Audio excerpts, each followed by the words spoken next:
Chapter 24. Avery was a spirit user. Oh shit.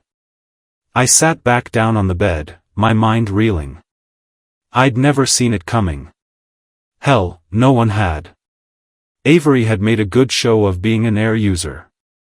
Each Moroi had a very low level of control in each element.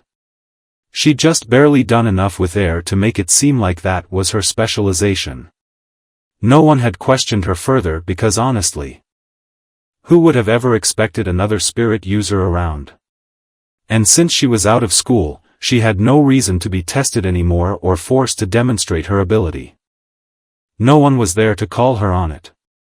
The more I thought about it, the more the little signs were there. The charming personality, the way she could talk people into anything. How many of her interactions were spirit-controlled? And was it possible that Adrian's attraction had been compulsion on her part? I had no reason to feel happy about that, but, well, I did. More to the point, what did Avery want with Lissa? Avery compelling Adrian into liking her wasn't too out there. He was good-looking and came from an important family. He was the Queen's great-nephew, and although family members of the current monarch could never inherit the throne immediately afterward, he'd have a good future. One that would always keep him in the highest circles of society. But Lissa? What was Avery's game there? What did she have to gain? Lissa's behavior all made sense now, the uncharacteristic partying. Weird moods, jealousy, fights with Christian. Avery was pushing Lissa over the edge, causing her to make horrible choices. Avery was using some sort of compulsion to spin Lissa out of control. Alienating her and putting her life in danger. Why? What did Avery want? It didn't matter. The why wasn't important. The how was, as in how I was going to get out of here and back to my best friend. I looked down at myself, at the delicate silk dress I wore. Suddenly, I hated it. It was a sign of how I'd been, weak and useless. I hastily took it off and ransacked my closet. They'd taken away my jeans and t-shirt, but I'd at least been allowed to keep my hoodie. I put on the green sweater dress, seeing as it was the sturdiest thing I had, feeling moderately more capable. I slipped the hoodie on over it. It hardly made me feel like a badass warrior, but I did feel more competent. Sufficiently dressed for action. I returned to the living room and started that pacing that tended to help me think better, not that I had any reason to believe I was going to come up with new ideas. I'd been trying to for days and days with no luck. Nothing was going to change. Damn it! I yelled, feeling better with the outburst. Angry, I flounced into the desk chair. Amazed that I hadn't simply thrown it against the wall in my frustration. The chair wobbled, ever so slightly. Frowning, I stood up and looked at it. Everything else in this place was state-of-the-art. Odd that I'd have a faulty chair. I knelt down and examined it more closely. There, on one of the legs, was a crack near where the leg joined with the seat. I stared. All of the furniture here was industrial strength, with no obvious joints. I should know. Seeing how long I'd beat this chair against the wall when I first arrived. I hadn't even dented it. Where had this crack come from? Slamming it over and over had done nothing. But I hadn't been the only one to hit it. That very first day, I'd fought with Dimitri and come after him with the chair. He'd taken it from me and thrown it against the wall. I'd never paid attention to it again, having given up on breaking it. When I'd later tried cracking the window, I'd used an end table because it was heavier. My strength hadn't been able to damage the chair, but his had. I picked up the chair and immediately slammed it into that diamond-hard window, half hoping I might kill two birds with one stone. Nope. Both remained intact. So I did it again. And again.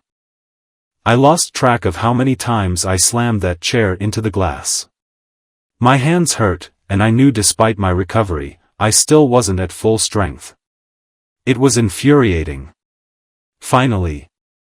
On what felt like my gazillionth try, I looked at the chair and saw the crack had grown bigger. The progress renewed my will and strength. I hit and hit, ignoring the pain as the wood bit into my hands. At long last, I heard a crack, and the leg broke off. I picked it up and stared in amazement. The break hadn't been clean. It was splintered and sharp. Sharp enough to be a stake? I wasn't sure. But I knew for a fact that wood was hard, and if I used enough force, I might be able to hit a Strygoy's heart. It wouldn't kill one. But the blow would stun. I didn't know if it'd be enough to get me out of here, but it was all I had now. And it was a hell of a lot more than I'd had 1 hour ago. I sat back on the bed, recovering from my battle with the chair and tossing the makeshift stake back and forth. Okay. I had a weapon now. But what could I do with it? Dimitri's face flashed in my mind's eye. Damn it. There was no question about it. He was the obvious target, the one I'd have to deal with first. The door suddenly clicked open, and I looked up with alarm. Quickly. I shoved the chair into a dark corner as panic raced through me. No. I wasn't ready. I hadn't fully convinced myself to stake him. It was Ina. She carried a tray but didn't wear her usual subservient expression. The brief look she gave me was filled with hate. I didn't know what she had to be pissed off about. It wasn't like I'd caused her any damage. Yet. I strode over like I was going to examine the tray. Lifting the lid, I saw a ham sandwich and French fries. It looked good. I hadn't eaten in a while, but the adrenaline running through me had shoved any appetite I might have to the background. I glanced back up at her, smiling sweetly. She shot me daggers. Don't hesitate, Dimitri had always said. I didn't. I jumped at Ina, throwing her so hard against the floor that her head slammed back. She looked dazed, but quickly recovered and tried to fight back. I wasn't drugged up this time. Well, not much, and my years of training and natural strength finally showed themselves again. I pressed my body against her, keeping her firmly in place. Then, I produced the stake I'd had concealed and pressed those sharp points against her neck. It was like being back in the days of pinning Strigoi in alleys. She couldn't see that my weapon was a chair leg, but the sharp points got her attention as I dug them into her throat. The code, I said. What is the code? Her only response was a string of obscenities in Russian. Okay, not a surprise, considering she probably didn't understand me. I flipped through the meager Russian-English dictionary in my head. I'd been in the country long enough to pick up some vocabulary. Admittedly, it was equivalent to a 2-year-old's. But even they could communicate. Numbers, I said in Russian. Door. At least, that's what I hoped I said. She said more impolite things to me, her expression defiant. It really was the Strigoi interrogation all over. My stake bit harder, drawing blood, and I forcibly restrained myself. I might question whether I had the strength to pierce a Strigoi heart with this. But severing a human's vein? Cake. She faltered a little, apparently realizing the same thing. Again, I attempted my broken Russian. Kill you. No, Nathan. Never. What was the word? The church service came back to me, and I hoped I had it right. Never eternal life.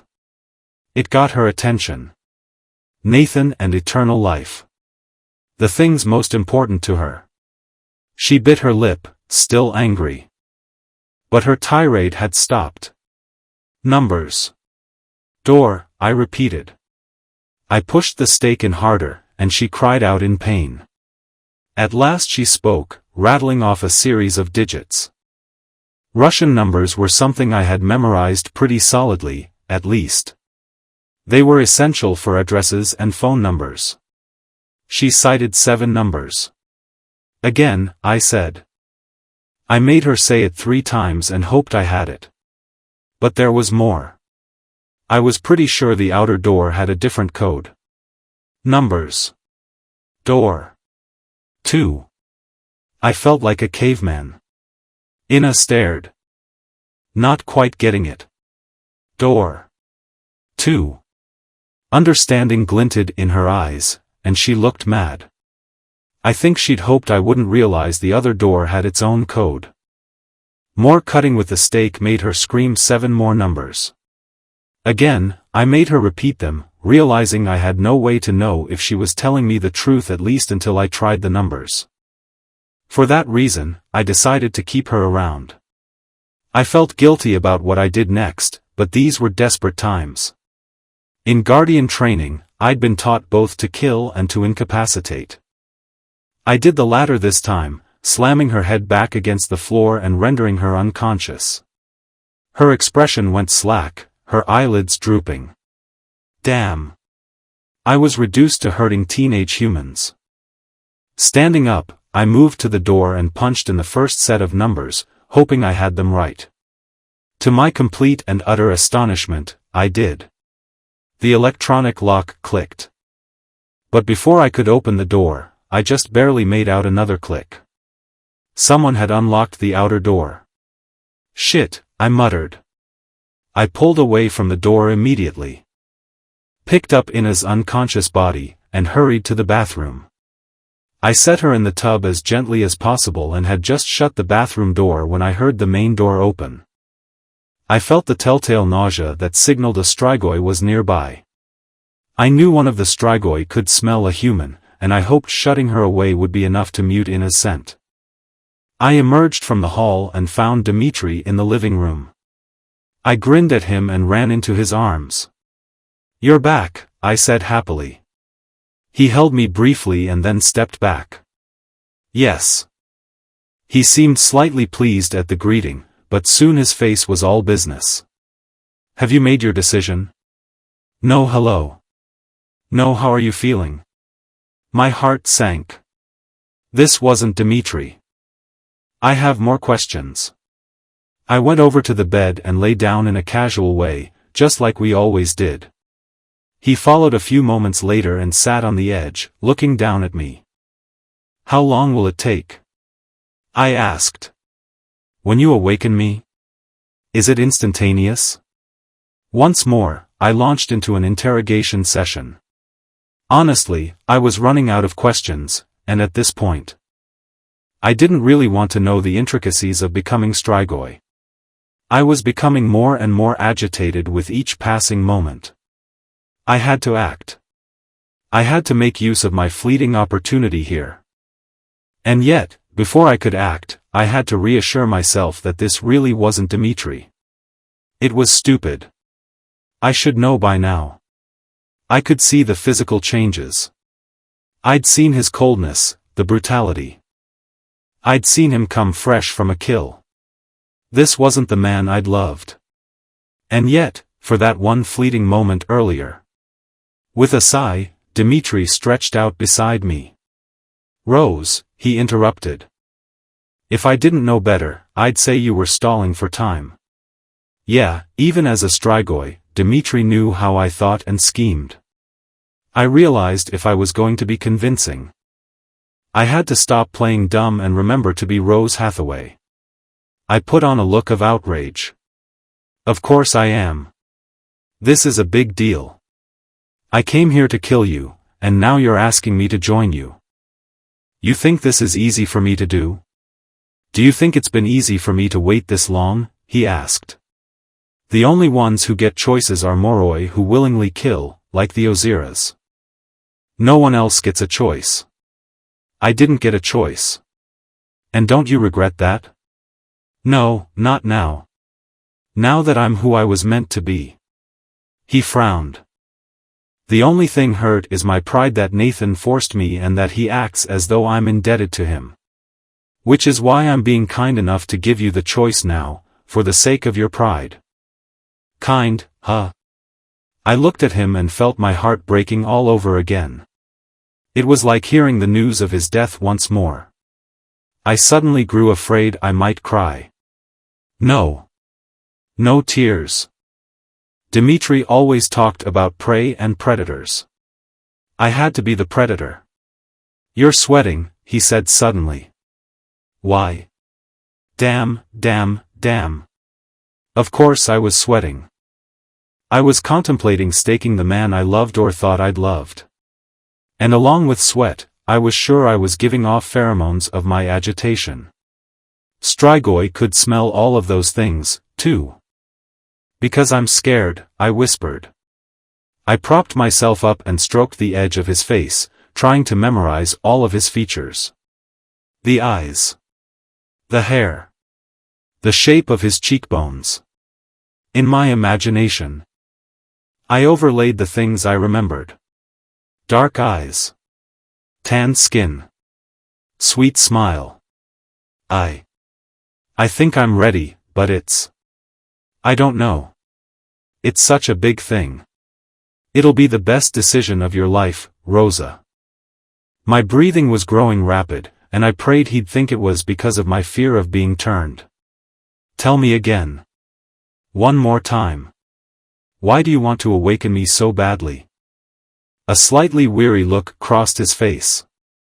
"Because I want you. I've always wanted you." And that's when I knew.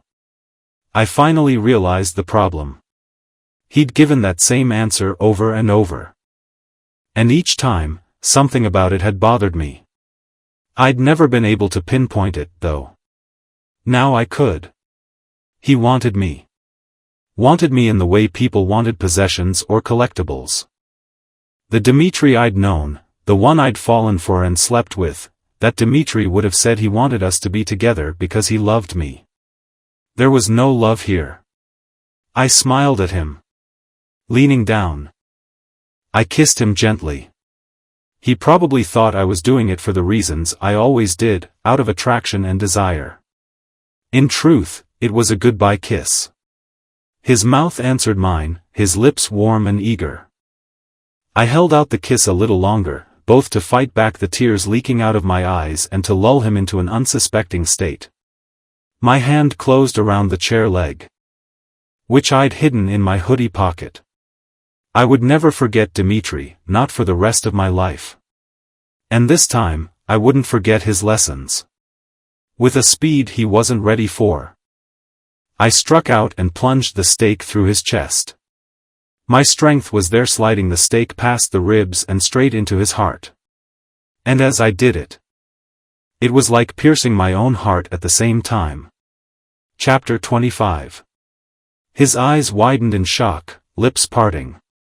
Even though I knew this wasn't a silver stake, it might as well have been. To run it through his heart, I had had to act as decisively as I would have if delivering a killing blow. I'd had to finally accept my Dimitri's death. This one was a Strigoi. There was no future with him. I would not join him. That still didn't make some part of me want to stop and lie down beside him, though, or at the very least see what happened next. After that initial surprise, his features and breathing had gone still, giving the illusion of death. That's all it was, however, an illusion. I'd seen it before. I probably had 5 minutes at most before he healed up and shook this off. I had no time to mourn for what was and what might have been. I had to act now. No hesitation. I ran my hands over him, searching his clothes for anything that might be of use. I found a set of keys and some cash. I pocketed the keys and started to leave the cash, but realized I might actually need it on the off chance I escaped this place. My own money had been taken when I arrived. I also swept up some of the jewelry on the table. Finding buyers for that kind of thing in big Russian cities wasn't too difficult. If I made it to said city. I stood up off the bed and gave Dimitri one last pained look. A few of the tears I'd hidden from him earlier now ran down my face. That was all I could allow myself. If I had a later, I'd mourn then. Before leaving, my gaze lingered on the stake. I wanted to take it with me, it was my only weapon. Pulling it out would mean he'd wake up in about a minute. I needed the extra time. With a sigh, I turned my back on him, hoping I'd find a weapon elsewhere.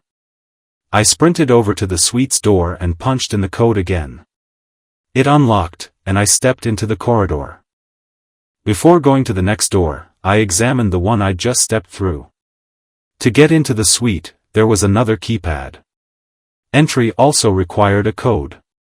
Backing up a little, I struck and kicked the keypad as hard as I could. I did it twice more, until the tiny red light on it went out. I didn't know if that would affect the lock on the inside of the suite. But in the movies, damaging electronic locks always seemed to work. Turning my attention to the next lock, I tried to remember the numbers Ina had told me. They weren't etched as strongly in my head as the first. I punched in 7 numbers. The little light stayed red. Damn. It was possible she'd lied about this set, but somehow. I suspected my memory was the culprit here. I tried again, knowing the clock was ticking on how long I had until Dimitri came after me. The red light flashed again. What were those numbers? I tried to visualize them in my head and finally decided I wasn't entirely sure about the last 2. I reversed their order the next time I put in the code. The light flashed green. And the door unlocked. Of course, there was a security system of a different sort outside. A Strigoi. And not just any Strigoi, it was Marlon. The one I'd tortured in the alley. The one who hated me because I'd disgraced him in front of Galina. He was clearly on guard duty and looked as though he'd expected a boring night. Me coming out the door was a shock. That gave me, about a millisecond of surprise. My first thought was to just run at him with as much brute strength as I could.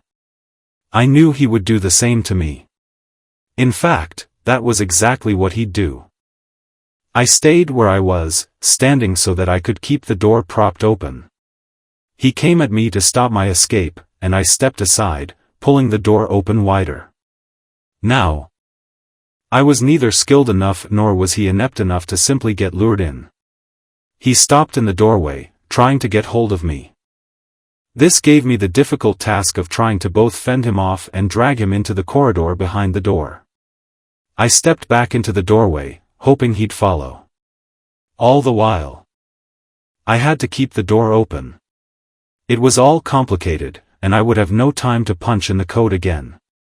We fought in the confined space. The biggest thing I had going for me was that Marlon appeared to be a young Strigoi, which made sense. Galina would want to keep around henchmen she could control. Of course. Strigoi strength and speed compensated for a lack of experience. The fact that he had been a Moroi once also meant he probably had very little training. That also was a bonus for me. Dimitri was a badass Strigoi because he'd trained as a fighter before being turned. This guy had not. So, Marlon got a couple punches in on me, one coming dangerously close to my eye. The other caught me in the stomach, knocking the air out of me for half a second. But most of the time, I was able to dodge him pretty well. This seemed to infuriate him. Getting beat up by a teenage girl didn't really score you cool points when you were a Strigoi. At one point, I even faked him out in one direction and came at him with a surprise kick easier to do than I'd expected in that damn dress that knocked him back a few steps. I just barely managed to keep my hand in the door when I did it, but that was all I needed. His stumble gave me a few seconds to slip out the door and into the main hall. Unfortunately, when I tried to close it, he was already trying to come through. With my hands, I tried to pull the door shut while kicking him back inside. We struggled this way for a while. And thanks to whatever luck I had left, I got the door closed enough so that only his arm was sticking through. Bracing myself, I pulled the door toward me in one huge, forceful movement. It slammed into Marlon's wrist. I half expected to see his hand detach and pop into the hall, but he jerked it back.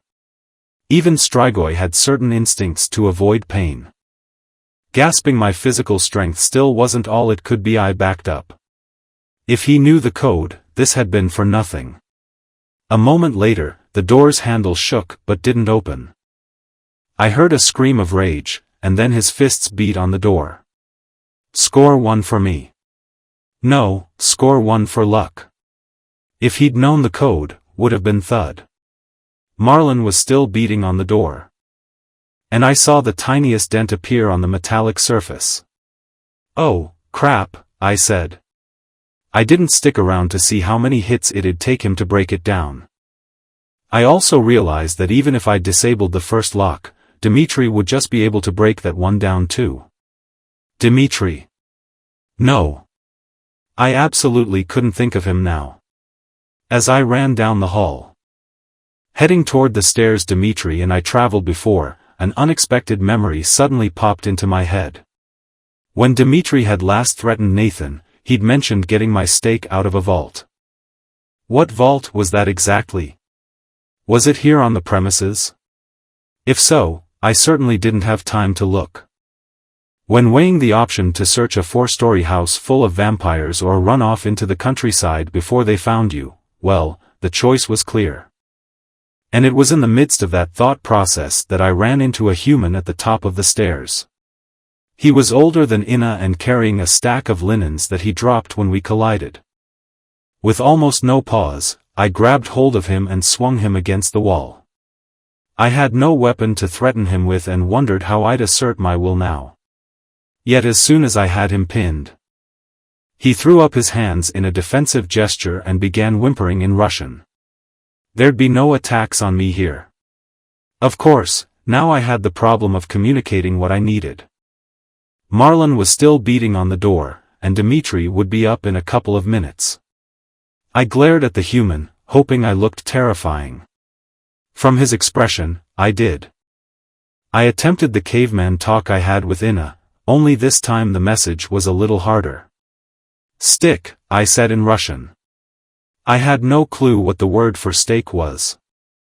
I pointed at the silver ring I wore and made a slashing motion. Stick. Where? He stared at me in utter confusion and then asked, in perfect English, why are you talking like that? Oh, for God's sake, I exclaimed.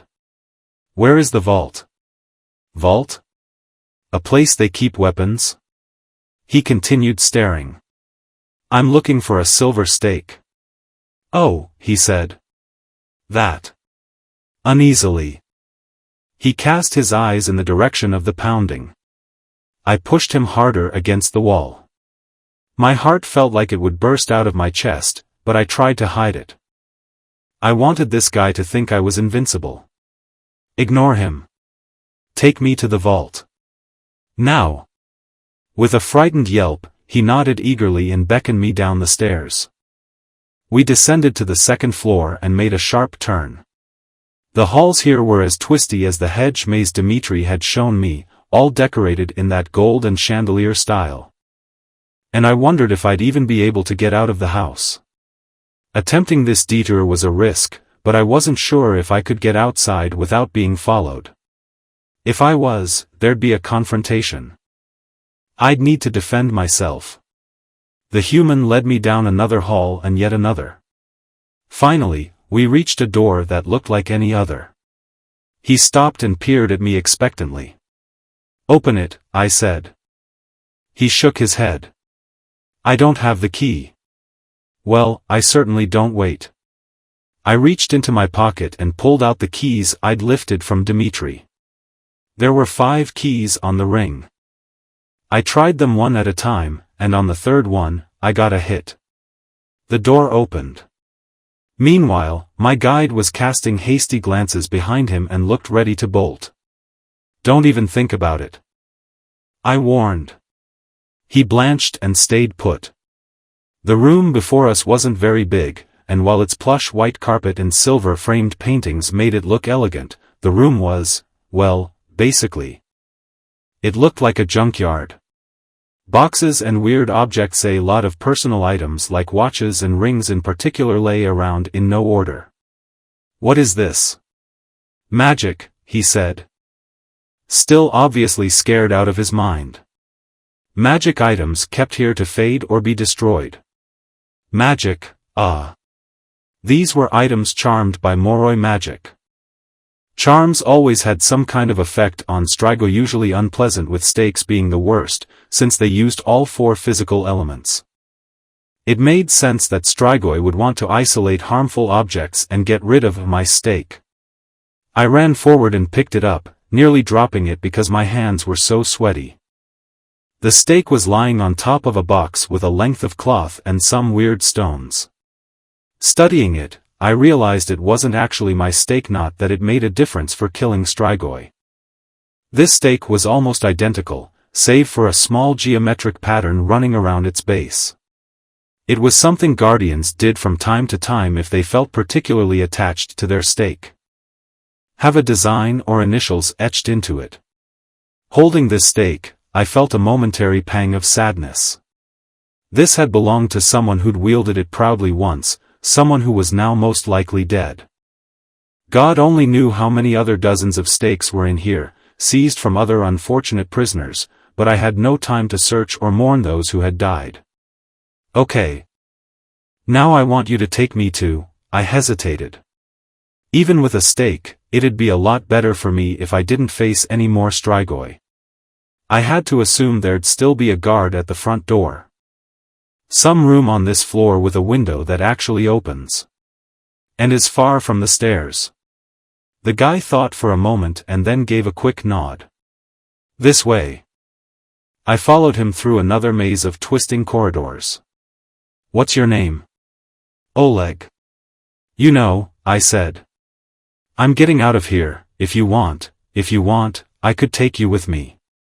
Having someone else, a human, particularly, would definitely slow me down. Yet, my conscience wouldn't let me leave anyone behind in this place. He gave me an incredulous glance. Why would I want to do that? Sydney had definitely been right about humans making great sacrifices for immortality. Oleg and Inna were living proof. We rounded a corner and came face to face with an elaborate set of French doors. Through the etched glass, I could see book-lined shelves, stretching all the way up the walls. A library, a huge one that extended on and on, out of my sight. Better yet, I saw a large bay window opposite me, framed in heavy satin curtains the color of blood. Perfect, I said. Pushing open the doors. That was when the nausea hit me. We weren't alone in the room. Galina sprang up from a chair near the fireplace on the far side of the room. A book dropped from her lap. I had no time to dwell on the oddity of a Strigoi having a fireside read, because she was coming right toward me.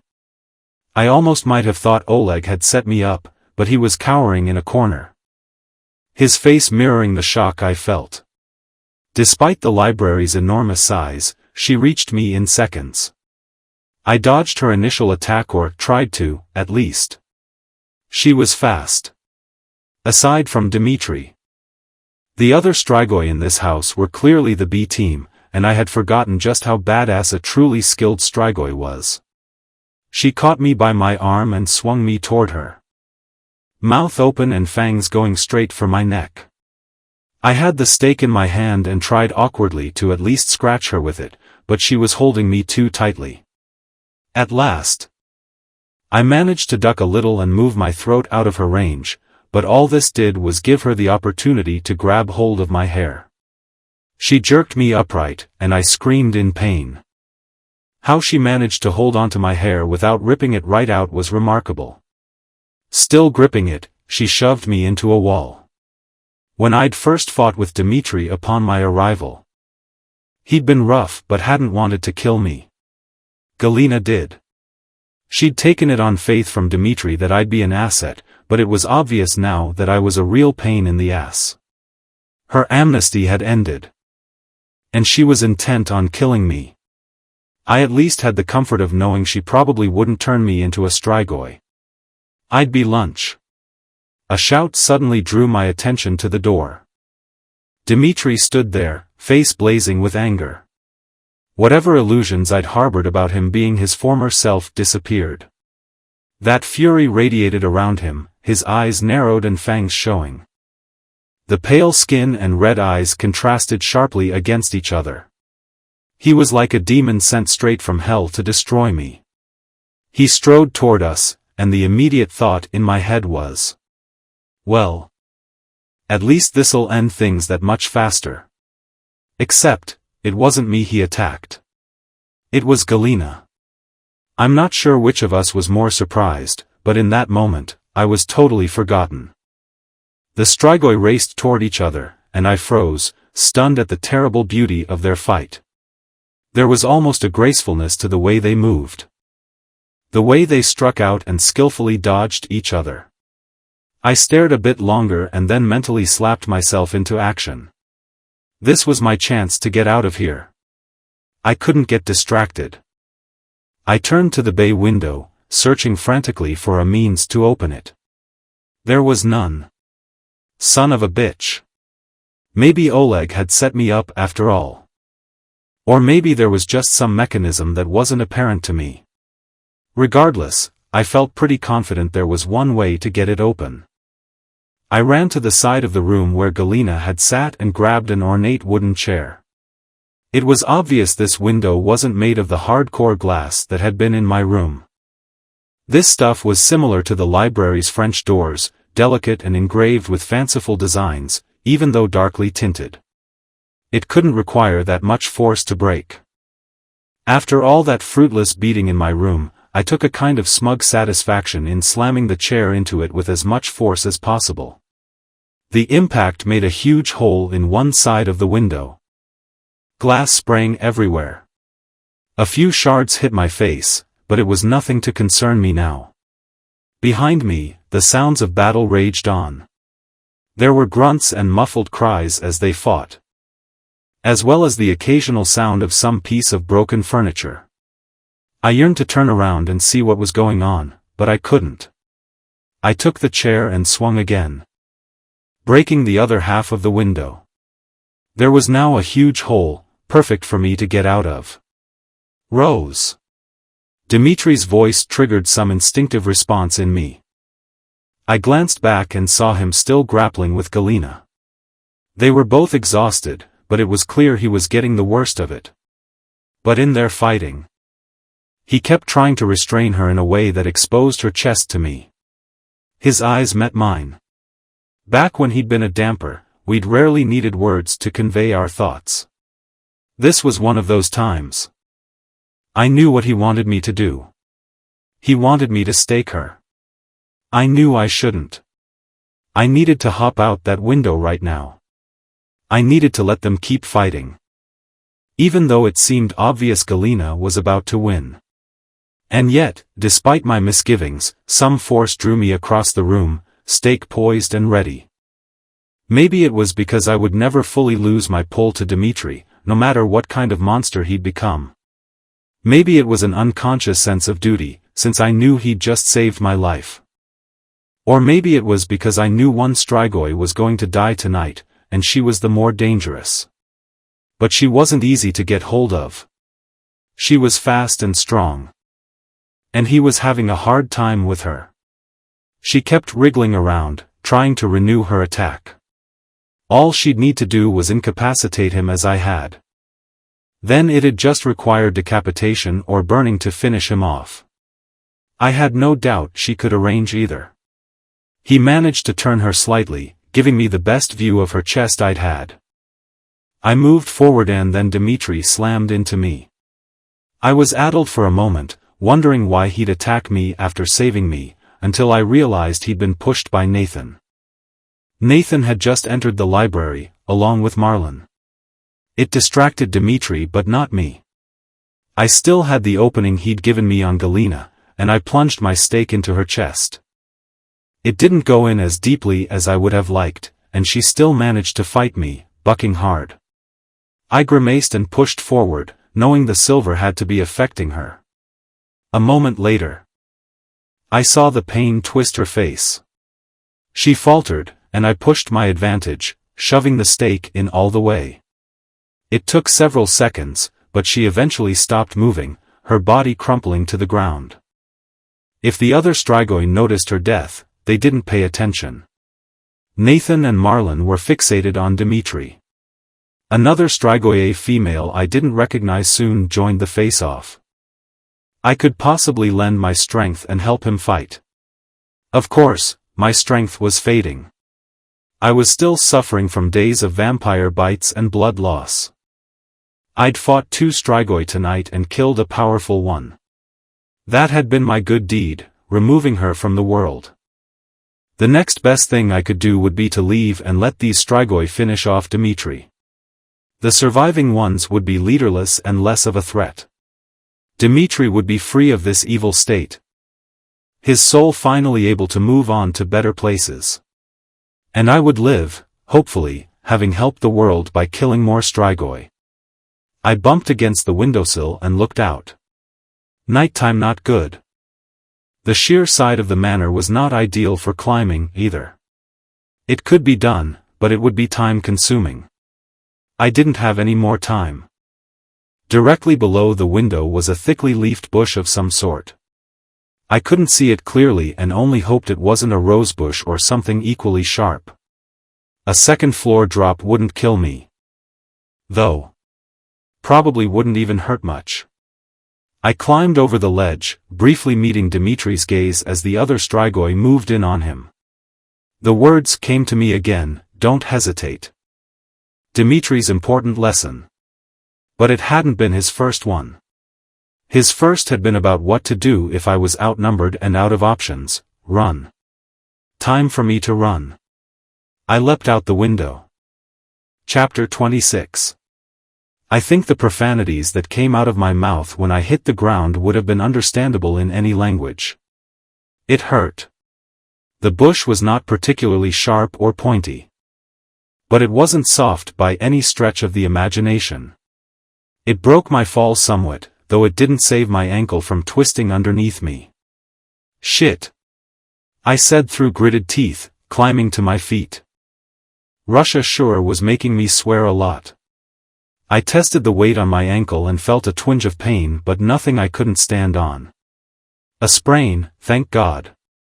The ankle wasn't broken, and I'd had worse. Still, it was going to slow down my getaway. I limped away from the bush, trying to pick up the pace and ignore the pain. Stretching before me was that stupid hedge maze I'd thought was so cool the other night. The sky was cloudy, but I doubted moonlight would have made it easier to navigate. No way was I going to fight that leafy mess. I'd find where it ended and get out through there.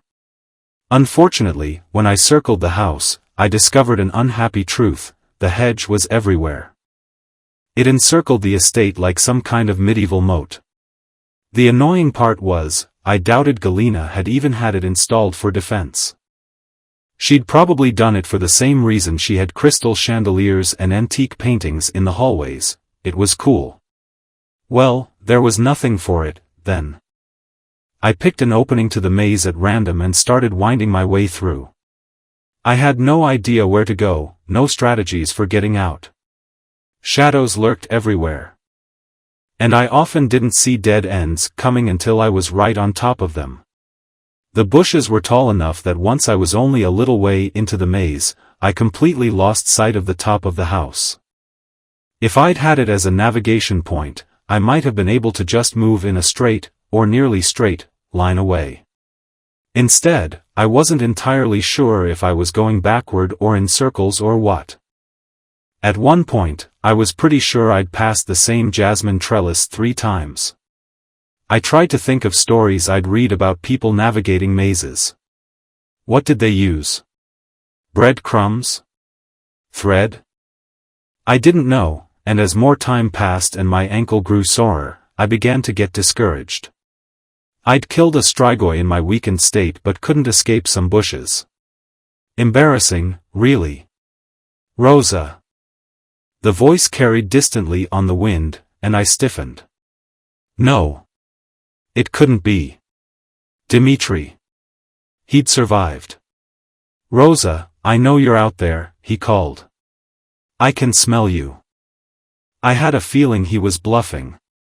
He wasn't close enough for me to feel sick, and with the cloying perfume of the flowers, I doubted he could scent me yet even if I was sweating a lot. He was trying to bait me into giving up my location. With new resolve, I headed down the next twist in the bushes, praying for the exit. Okay, God, I thought. Get me out of this and I'll stop my half-assed church-going ways. You got me past a pack of strigoi tonight. I mean, trapping that one between the doors really shouldn't have worked. So clearly you're on board. Let me get out of here, and I don't know. Donate Adrian's money to the poor. Get baptized. Join a convent. Well, no. Not that last one. Dimitri continued his taunting. I won't kill you, not if you give yourself up. I owe you. You took out Galina for me, and now I'm in charge. Replacing her happened a little ahead of schedule. But that's not a problem.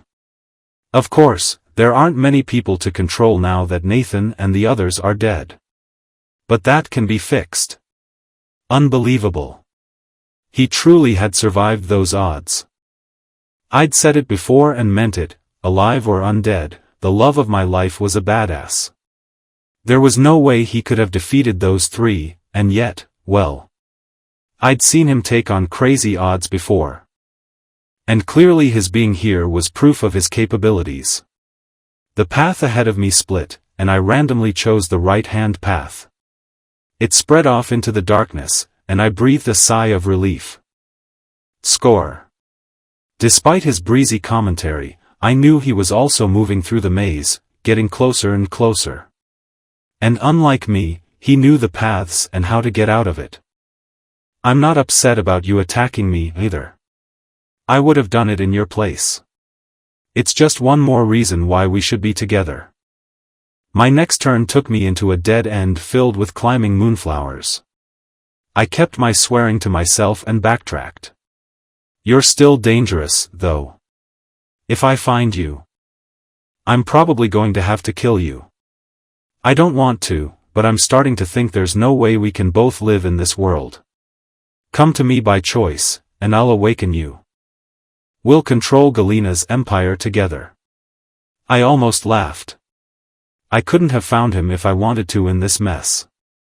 If I'd had that kind of ability, my stomach swirled a little. Oh no. He was getting closer. Did he know it yet? I didn't fully understand how the amount of nausea correlated to distance, but it didn't matter. He was too close, period. How close did he need to be to truly smell me? To hear me walking on the grass? Each second brought him closer to success. Once he had my trail, I was screwed. My heart started racing even more, if that was even possible at this point, and the adrenaline pumping through me numbed my ankle, even though it still slowed me down. Another dead end spun me around. And I tried to calm myself, knowing panic would make me sloppy. All the while, that nausea grew in increments.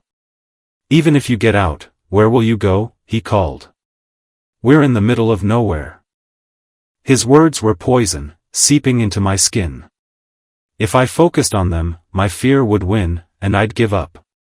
I'd curl into a ball and let him come for me, and I had no reason to believe he'd let me live. My life could be over in the next few minutes. A turn to my left led to another wall of glossy green leaves. I sidestepped it quickly and headed in the opposite direction and saw fields. Long, vast stretches of grass spread out ahead of me, giving way to trees scattered off in the distance. Against all odds, I'd made it out. Unfortunately, the nausea was strong now. This close. He had to know where I was. I peered around, realizing the truth of his words. We really were in the middle of nowhere. Where could I go? I had no idea where we were. There. To my left. I saw the faint purple glow on the horizon that I'd noticed the other night. I hadn't realized what it was then, but now I knew. Those were city lights, most likely Novosibirsk. If that was where Galina's gang did most of their deeds. Even if it wasn't Novosibirsk, it was civilization. There would be people there. Safety. I could get help. I took off at as fast a run as I could manage, feet pounding hard against the ground. Even the adrenaline couldn't block that much impact out, and pain crackled up through my leg with each step. The ankle held, though. I didn't fall or go to a true limp. My breath was hard and ragged, the rest of my muscles still weak from all I'd been through. Even with a goal. I knew that the city was miles away. And all the while, the nausea grew and grew. Dimitri was close. He had to be out of the maze now, but I couldn't risk looking back. I just kept running toward that purple glow on the horizon, even though it meant I was about to enter a cluster of trees. Maybe it would provide cover. "You're a fool," some part of me whispered. "There's nowhere you can hide from him." I reached the thin line of trees and slowed just a little. Gasping for breath and pressing myself up against a sturdy trunk. I finally dared a look behind me but saw nothing. The house glowed in the distance, surrounded by the darkness of the hedge maze. My sick stomach hadn't grown worse, so it was possible I might have a lead on him. The maze had several exits, he hadn't known where I'd come out. My moment of respite over, I kept moving. Keeping the soft glow of the city lights in sight through the branches. It was only a matter of time before Dimitri found me. My ankle wasn't going to let me do much more of this. Outrunning him was slowly becoming a fantasy. Leaves left over from last fall crunched as I moved, but I couldn't afford to step around them. I doubted I had to worry anymore about Dimitri sniffing me out. The noise would give me away. "Rose. I swear it's not too late. Shoot." His voice was close. I looked around frantically. I couldn't see him, but if he was still calling for me, he likely couldn't see me yet either. The city haze was still my guiding star, but there were trees and darkness between me and it. Suddenly, an unexpected person came to mind. Tasha Ozira. She was Christian's aunt, a very formidable lady who was one of the forerunners of teaching Moroi to fight back against Strigoi. "We can retreat and let ourselves get backed into corners forever," she'd said once. "Or we can go out and meet the enemy at the time and place we choose. Not them." "Okay, Tasha," I thought. "Let's see if your advice gets me killed." I looked around and located a tree with branches I could reach. Shoving my stake back into my pocket, I grabbed hold of the lowest branch and swung myself up. My ankle complained the whole way, but aside from that, there were enough branches for me to get good hand and footholds. I kept going until I found a thick, heavy limb that I thought would support my weight. I moved out onto it, staying near the trunk and carefully testing the limb's sturdiness. It held. I took the stake out of my pocket and waited. A minute or so later, I heard the faint stirring of leaves as Dimitri approached. He was much quieter than I had been. His tall, dark form came into view, a sinister shadow in the night. He moved very slowly, very carefully, eyes roving everywhere and the rest of his senses no doubt working as well. "Rosa," he spoke softly. "I know you're here. You have no chance of running. No chance of hiding." His gaze was fixed low. He thought I was hiding behind a tree or crouched down. A few more steps. That was all I needed from him. Against the stake, my hand began to sweat, but I couldn't wipe it off. I was frozen, holding so still that I didn't even dare breathe. "Rosa." The voice caressed my skin, cold and deadly. Still scrutinizing his surroundings, Dimitri took one step forward. Then another. And then another. I think it occurred to him to look up the instant I jumped. My body slammed into his, knocking him to the ground back first. He immediately tried to throw me off. Just as I tried to drive the stake through his heart. Signs of fatigue and fighting were all over him. Defeating the other Strigoi had taken its toll, though I doubted I was in much better shape. We grappled, and once, I managed to rake the stake against his cheek. He snarled in pain but kept his chest well protected. Over it. I could see where I'd ripped his shirt the first time I'd staked him. The wound had already healed. You are amazing, he said, his words full of both pride and battle fury. I had no energy for a response. My only goal was his heart. I fought to stay on him, and at last, my stake pierced his chest, but he was too fast. He knocked my hand away before I could fully drive the stake through. In the process, he knocked me off of him. I flew several feet away, mercifully not hitting any trees. I scrambled to my feet, dazed, and saw him coming toward me.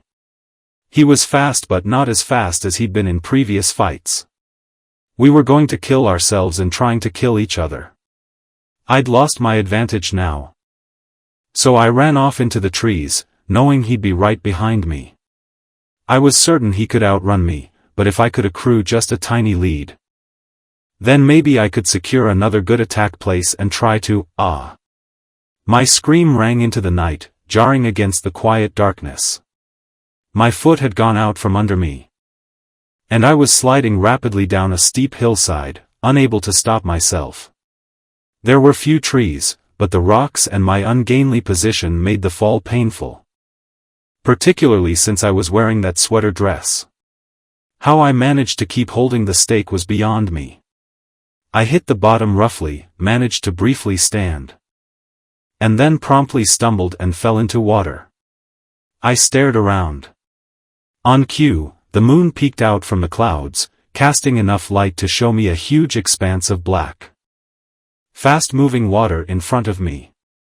I gaped at it, utterly confused, and then I turned in the direction of the city. This was the Ob, the river that ran through Novosibirsk. The river headed right toward it. Glancing behind me, I saw Dimitri standing on top of the ridge. Unlike some of us, he'd apparently been watching where he was going. Either that, or my scream had tipped him off that something was amiss. It was going to take him less than a minute to come running down after me, though. I looked to either side of me and then in front. Okay. Fast-moving water. Possibly deep. Very wide. It'd take the pressure off my ankle, but I wasn't thrilled about my chances of not drowning. In legends, vampires couldn't cross running water. Man. I wished. That was pure myth. I did a double take to my left and just barely saw a dark shape over the water. A bridge? It was the best shot I had. I hesitated before going toward it. I needed Dimitri to start coming down here. I was not going to run off and let him pace me up above on the ridge. I needed the time his hill descent would buy me. There. He took one step onto the slope, and I tore off down the shore, not looking back. The bridge grew closer and closer to me, and as it did, I realized just how high it was. I'd misjudged it from where I'd landed. The slopes around the bridge reached farther up the more I ran downriver. I was going to have a hell of a climb. No problem. I'd worry about that later, by which I meant in about 30 seconds, since that was probably how long it'd take Dimitri to catch up with me. As it was, I could hear his feet splashing through the shallow water on the bank, the sounds growing nearer and nearer. If I could just reach the bridge, if I could just get to high ground and to the other side. The nausea surged in me. A hand closed around the back of my jacket, jerking me backward. I fell against Dimitri and immediately began fighting him, trying to free myself. But God, I was so tired. Every piece of me hurt, and no matter how weary he was, I was worse. Stop it, he yelled, gripping my arms. Don't you get it? You can't win. Then kill me. I wriggled. But his hold on my upper arms was too strong, and even holding the stake, I couldn't do anything with it. You said you would if I didn't surrender myself. Well, guess what? I didn't. I won't. So just get it over with. That phantom moonlight lit up his face, eradicating the normal shadows and making his skin stark white against the night's backdrop. It was like all the colors in the world had been blanked out. His eyes merely looked dark, but in my mind's eye, they glowed like fire. His expression was cold and calculating. "Not my Dimitri. It'd take a lot for me to kill you, Rose," he said. "This isn't enough." I wasn't convinced. Still holding on to me with that unbreakable grip, he leaned toward me. He was going to bite me. Those teeth would pierce my skin, and he'd turn me into a monster like him or drink until I was dead.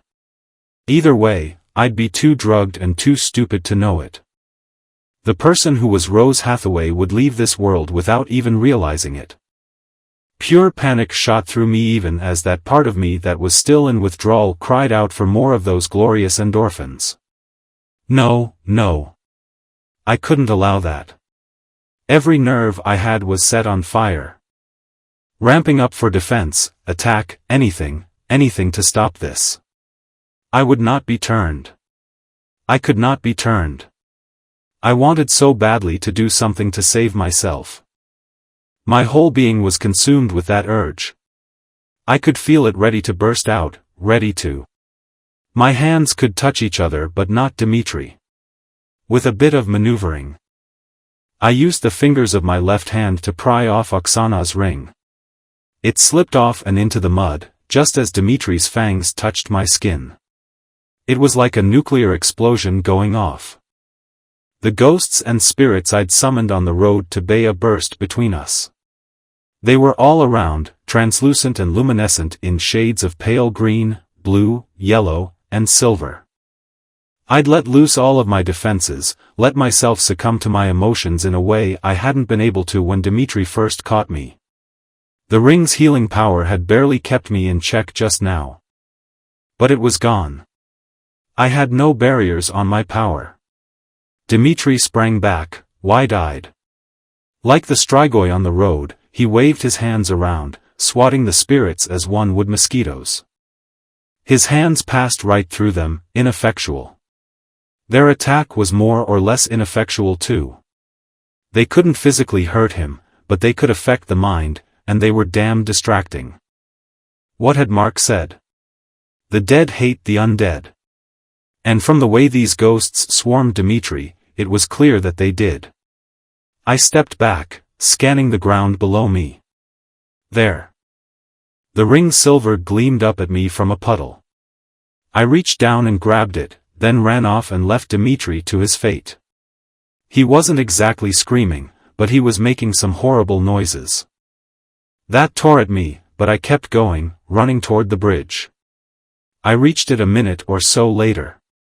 It was as high as I'd feared, but it was sturdy and well-built, if narrow.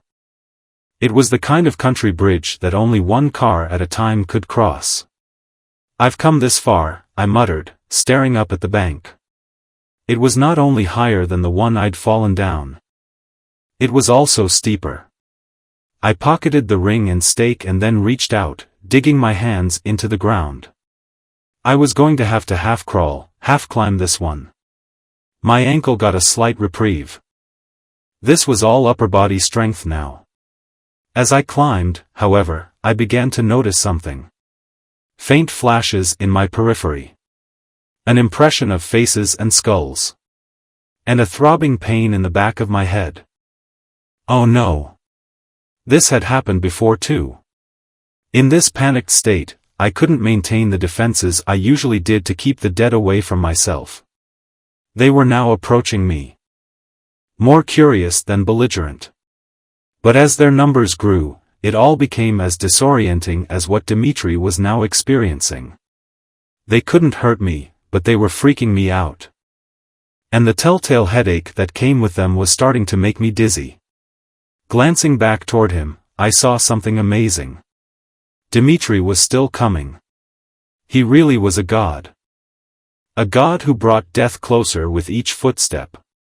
The ghosts still swarmed him like a cloud, yet he was managing progress, one agonizing step at a time. Turning back, I continued my climb. Ignoring my own glowing companions as best I could. At long last, I reached the top of the bank and stumbled onto the bridge. I could barely stand, my muscles were so weak. I made it a few more steps and then collapsed to my hands and knees. More and more spirits were spinning around, and my head was on the verge of exploding. Dimitri still made his slow progress but was a ways from the bank yet. I tried to stand again, using the bridge's rails for support, and failed. The rough grating on the bridge scraped my bare legs.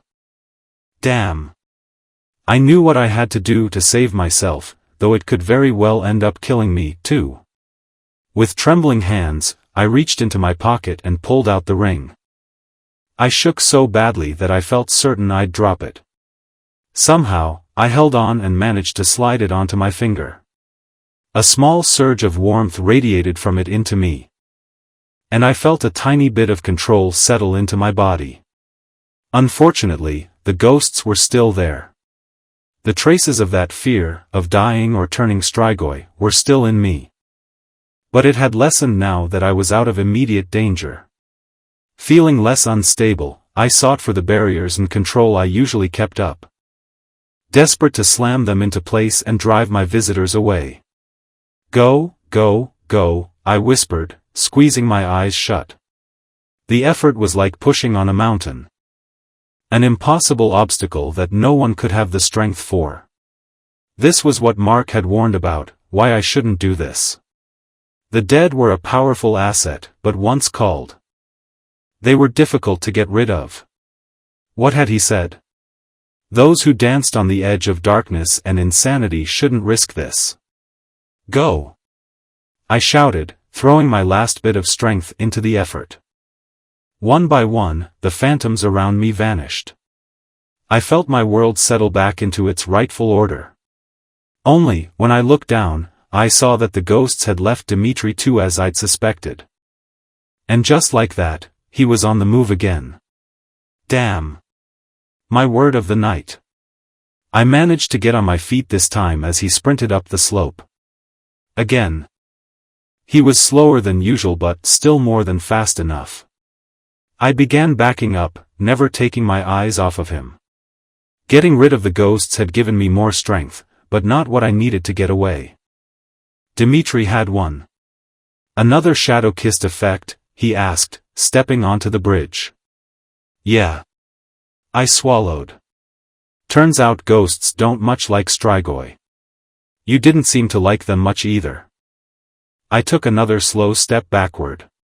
Where could I go? As soon as I turned around to run, he'd be on me. So, did I go far enough for you to not want to turn me? I asked as cheerfully as I could manage. He gave me a wry, twisted smile. No. Your shadow-kissed abilities have their uses. Too bad they'll go away when you're awakened. So. That was still his plan. In spite of how much I'd infuriated him, he still wanted to keep me around for eternity. You're not going to awaken me, I said. Rose, there's no way you can dash. No. I climbed up onto the railing of the bridge, swinging one leg over. I knew what had to happen now. He froze. What are you doing? I told you. I'll die before I become Strigoi. I won't be like you or the others. I don't want that. You didn't want that, once upon a time. My face felt cold as a night breeze blew over it, the result of stealthy tears on my cheeks. I swung my other leg over and peered down at the swiftly moving water. We were a lot more than 2 stories up. I'd hit the water hard, and even if I survived that fall, I didn't have the strength to outswim the current and get to shore. As I stared down, contemplating my death, I thought back to when Dimitri and I sat in the back seat of an SUV once, discussing this very topic. It was the first time we'd sat near each other, and every place our bodies touched had been warm and wonderful. He'd smelled good, that scent. That scent of being alive was gone now, I realized, and he'd been more relaxed than usual, ready to smile. We'd talked about what it meant to be alive and in full control of your soul and what it meant to become one of the undead, to lose the love and light of life and all those you'd known. We'd looked at each other and agreed death was better than that fate. Looking at Dimitri now, I had to agree. Rose, don't. I heard true panic in his voice. If he lost me over the edge, I was gone. No Strigoi. No awakening. For me to be turned, he needed to kill me by drinking my blood and then feed blood back to me. If I jumped, the water would kill me, not bloodletting. I would be long dead before he found me in the river. Please, he begged. There was a plaintive note to his voice, one that startled me. It twisted my heart. It reminded me too much of the living Dimitri, the one who wasn't a monster. The one who'd cared for me and loved me, who'd believed in me and made love to me. This Dimitri. The one who was none of those things, took 2 careful steps forward, then stopped again. We need to be together. Why? I asked softly. The word was carried away on the wind, but he heard. Because I want you. I gave him a sad smile, wondering if we'd meet again in the land of the dead. Wrong answer, I told him. I let go. And he was right there. Sprinting out to me with that insane Strigoi speed as I started to fall. He reached out and caught one of my arms, dragging me back onto the railing. Well, half dragging. Only part of me made it over. The rest still hung out over the river. Stop fighting me, he said, trying to pull on the arm he held. He was in a precarious position himself. Straddling the rail as he tried to lean over far enough to get me and actually hold on to me. Let go of me. I yelled back. But he was too strong and managed to haul most of me over the rail. Enough so that I wasn't in total danger of falling again. See, here's the thing. In that moment before I let go, I really had been contemplating my death. I'd come to terms with it and accepted it. I also, however, had known Dimitri might do something exactly like this. He was just that fast and that good. That was why I was holding my stake in the hand that was dangling free. I looked him in the eye. I will always love you. Then I plunged the stake into his chest. It wasn't as precise a blow as I would have liked, not with the skilled way he was dodging. I struggled to get the stake in deep enough to his heart, unsure if I could do it from this angle. Then, his struggles stopped. His eyes stared at me, stunned, and his lips parted. Almost into a smile, albeit a grisly and pained one. That's what I was supposed to say, he gasped out. Those were his last words. His failed attempt to dodge the stake had made him lose his balance on the edge. The stake's magic made the rest easy, stunning him and his reflexes. Dimitri fell. He nearly took me with him. And I just barely managed to break free of him and cling to the railing. He dropped down into the darkness, down into the blackness of the OB. A moment later he disappeared from sight.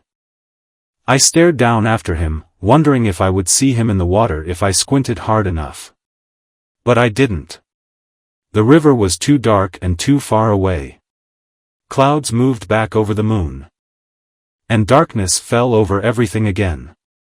For a moment, staring down and realizing what I'd just done, I wanted to throw myself in after him, because surely there was no way I could go on living now. You have to. My inner voice was much calmer and more confident than it should have been. The old Dimitri would want you to live. If you really loved him, then you have to go on. With a shaking breath, I climbed over the rail and stood back on the bridge, surprisingly grateful for its security. I didn't know how I would go on living, but I knew that I wanted to. I wasn't going to feel fully safe until I was on solid ground, and with my body falling apart, I began to cross the bridge one step at a time. When I was on the other side, I had a choice. Follow the river or the road? They veered off from each other slightly, but both headed roughly in the direction of the city's lights. I opted for the road. I didn't want to be anywhere near the river. I would not think about what had just happened. I couldn't think about it. My brain refused.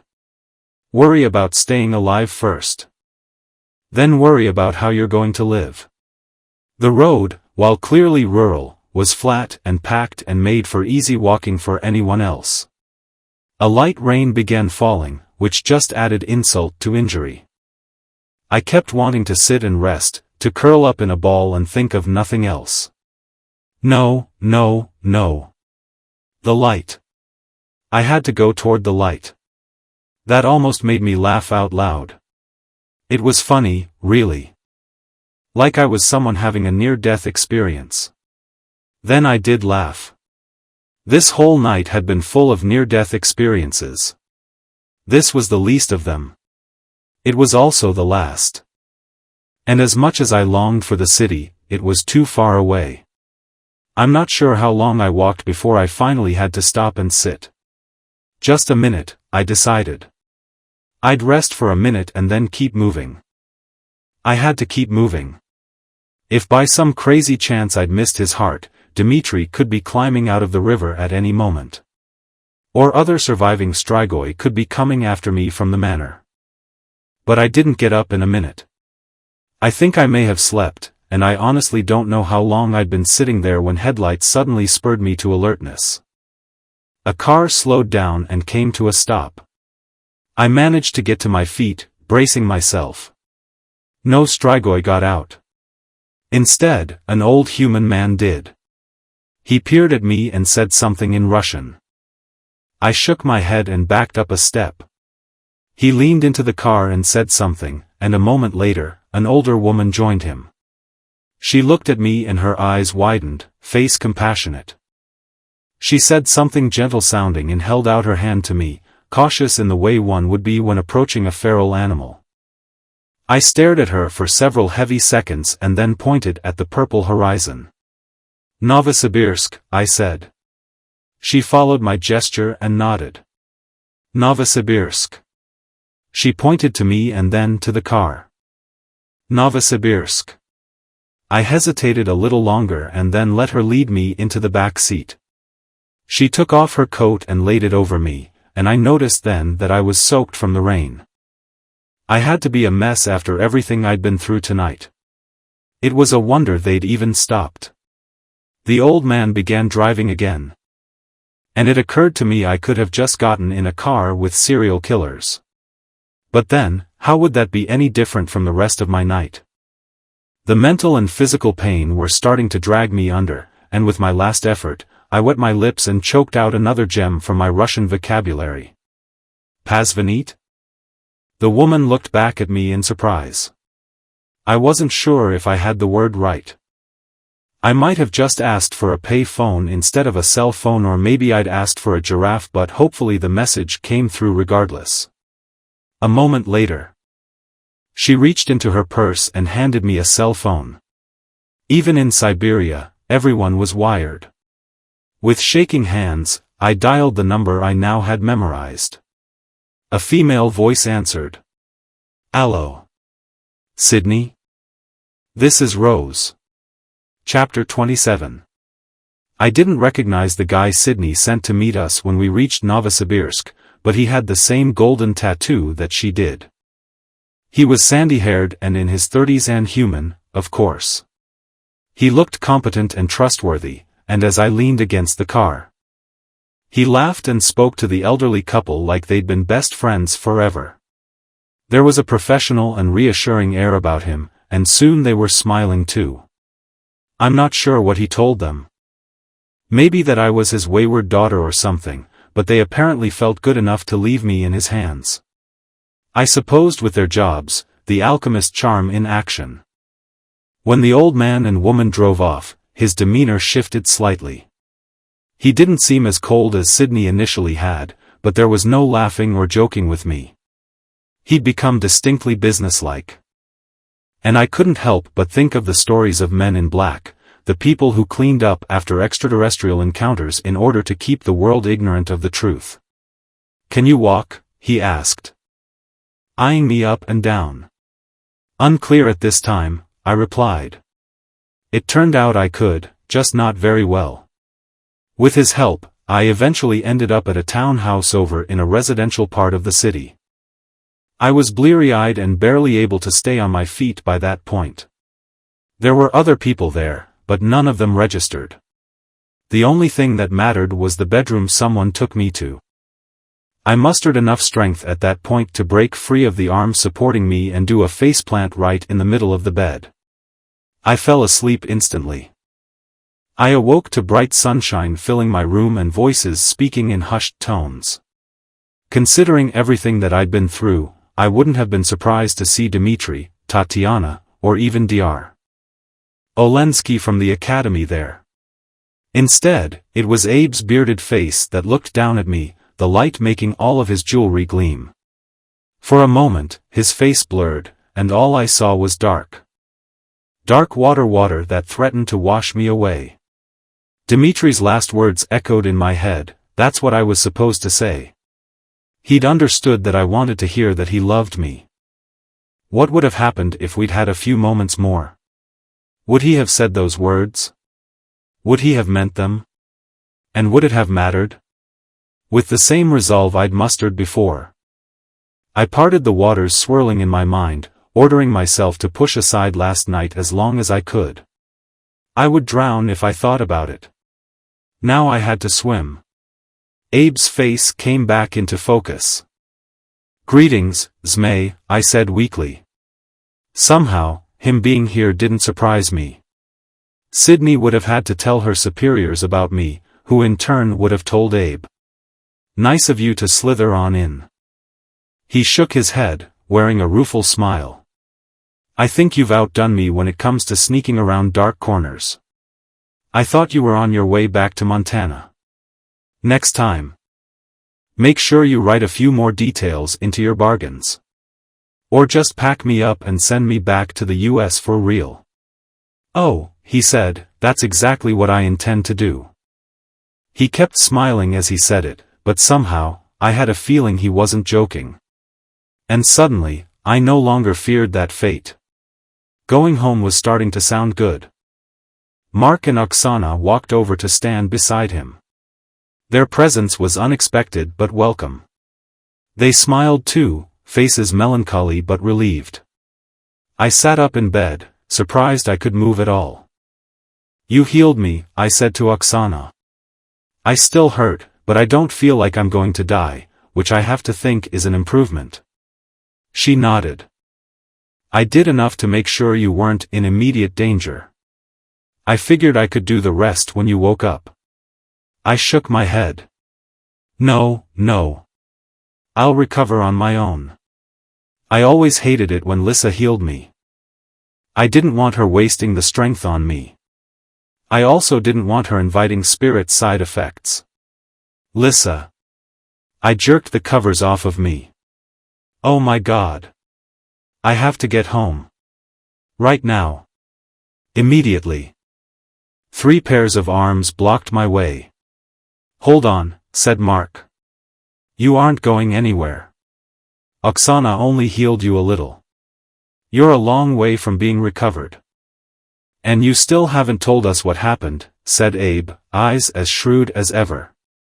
He was someone who needed to know everything, and the mysteries around me probably drove him crazy. There's no time. Lissa's in trouble. I have to get back to school. It was all coming back to me. Lissa's erratic behavior and crazy stunts, driven by some kind of compulsion or supercompulsion. I supposed, seeing as Avery had been able to shove me out of Lissa's head. Oh, now you want to go back to Montana, exclaimed Abe. Rose. Even if there was a plane waiting for you out in the other room, that's a 20-hour trip, at minimum. And you're in no condition to go anywhere. I shook my head, still trying to get on my feet. After what I'd faced last night, this group wasn't that much of a threat. Well, maybe Mark was, but I could hardly start throwing punches. And yeah, I still wasn't sure what Abe could do. You don't get it. Someone's trying to kill Lissa or hurt her or... Well, I didn't really understand what Avery wanted. All I knew was that Avery had somehow been compelling Lissa to do all sorts of reckless things. She had to be amazingly strong in spirit to not only manage those feats but also keep it hidden from Lissa and Adrian. She'd even created a false aura to hide her golden one. I had no idea how that magnitude of power was possible, particularly considering that Avery's fun-loving personality could hardly be called insane. Whatever her scheme, Lissa was at risk. I had to do something. Removing Abe from the equation, I looked up at Mark and Oksana pleadingly. "It's my bond mate," I explained. "She's in trouble. Someone's trying to hurt her. I have to go to her, you understand why I have to." And I saw in their faces that they did understand. I also knew that in my situation, they'd try exactly the same thing for each other. Mark sighed. "Rose, we'll help you get to her, but we can't do it now." "We'll contact the school," said Abe matter-of-factly. "They'll take care of it." "Right. And how exactly would we do that?" "Call up Headmaster Lazar and tell him his party girl daughter was actually corrupting and controlling people with psychic powers and that she needed to be locked up for Lissa's and everyone else's good?" My lack of an answer seemed to make them think they'd convinced me, Abe in particular. "With Oksana's help, you'd probably be in good enough condition to leave tomorrow," he added. "I can book a morning flight the next day." "Will she be all right until then?" Oksana asked me gently. I don't know. What could Avery do in 2 days' time? Alienate and embarrass Lissa further? Horrible things, but not permanent or life-threatening. Surely, she'd be okay that long, right? Let me see. I saw Mark's eyes widen slightly as he realized what I was about to do. Then I saw nothing in the room anymore because I was no longer there. I was in Lissa's head. A new set of sights settled in around me, and for half a second, I thought I stood on the bridge again and was looking down into black waters and a cold death. Then I gained a grip on what I saw, or rather, what Lissa saw. She was standing on the ledge of a window in some building on campus. It was nighttime. I couldn't tell offhand which building it was.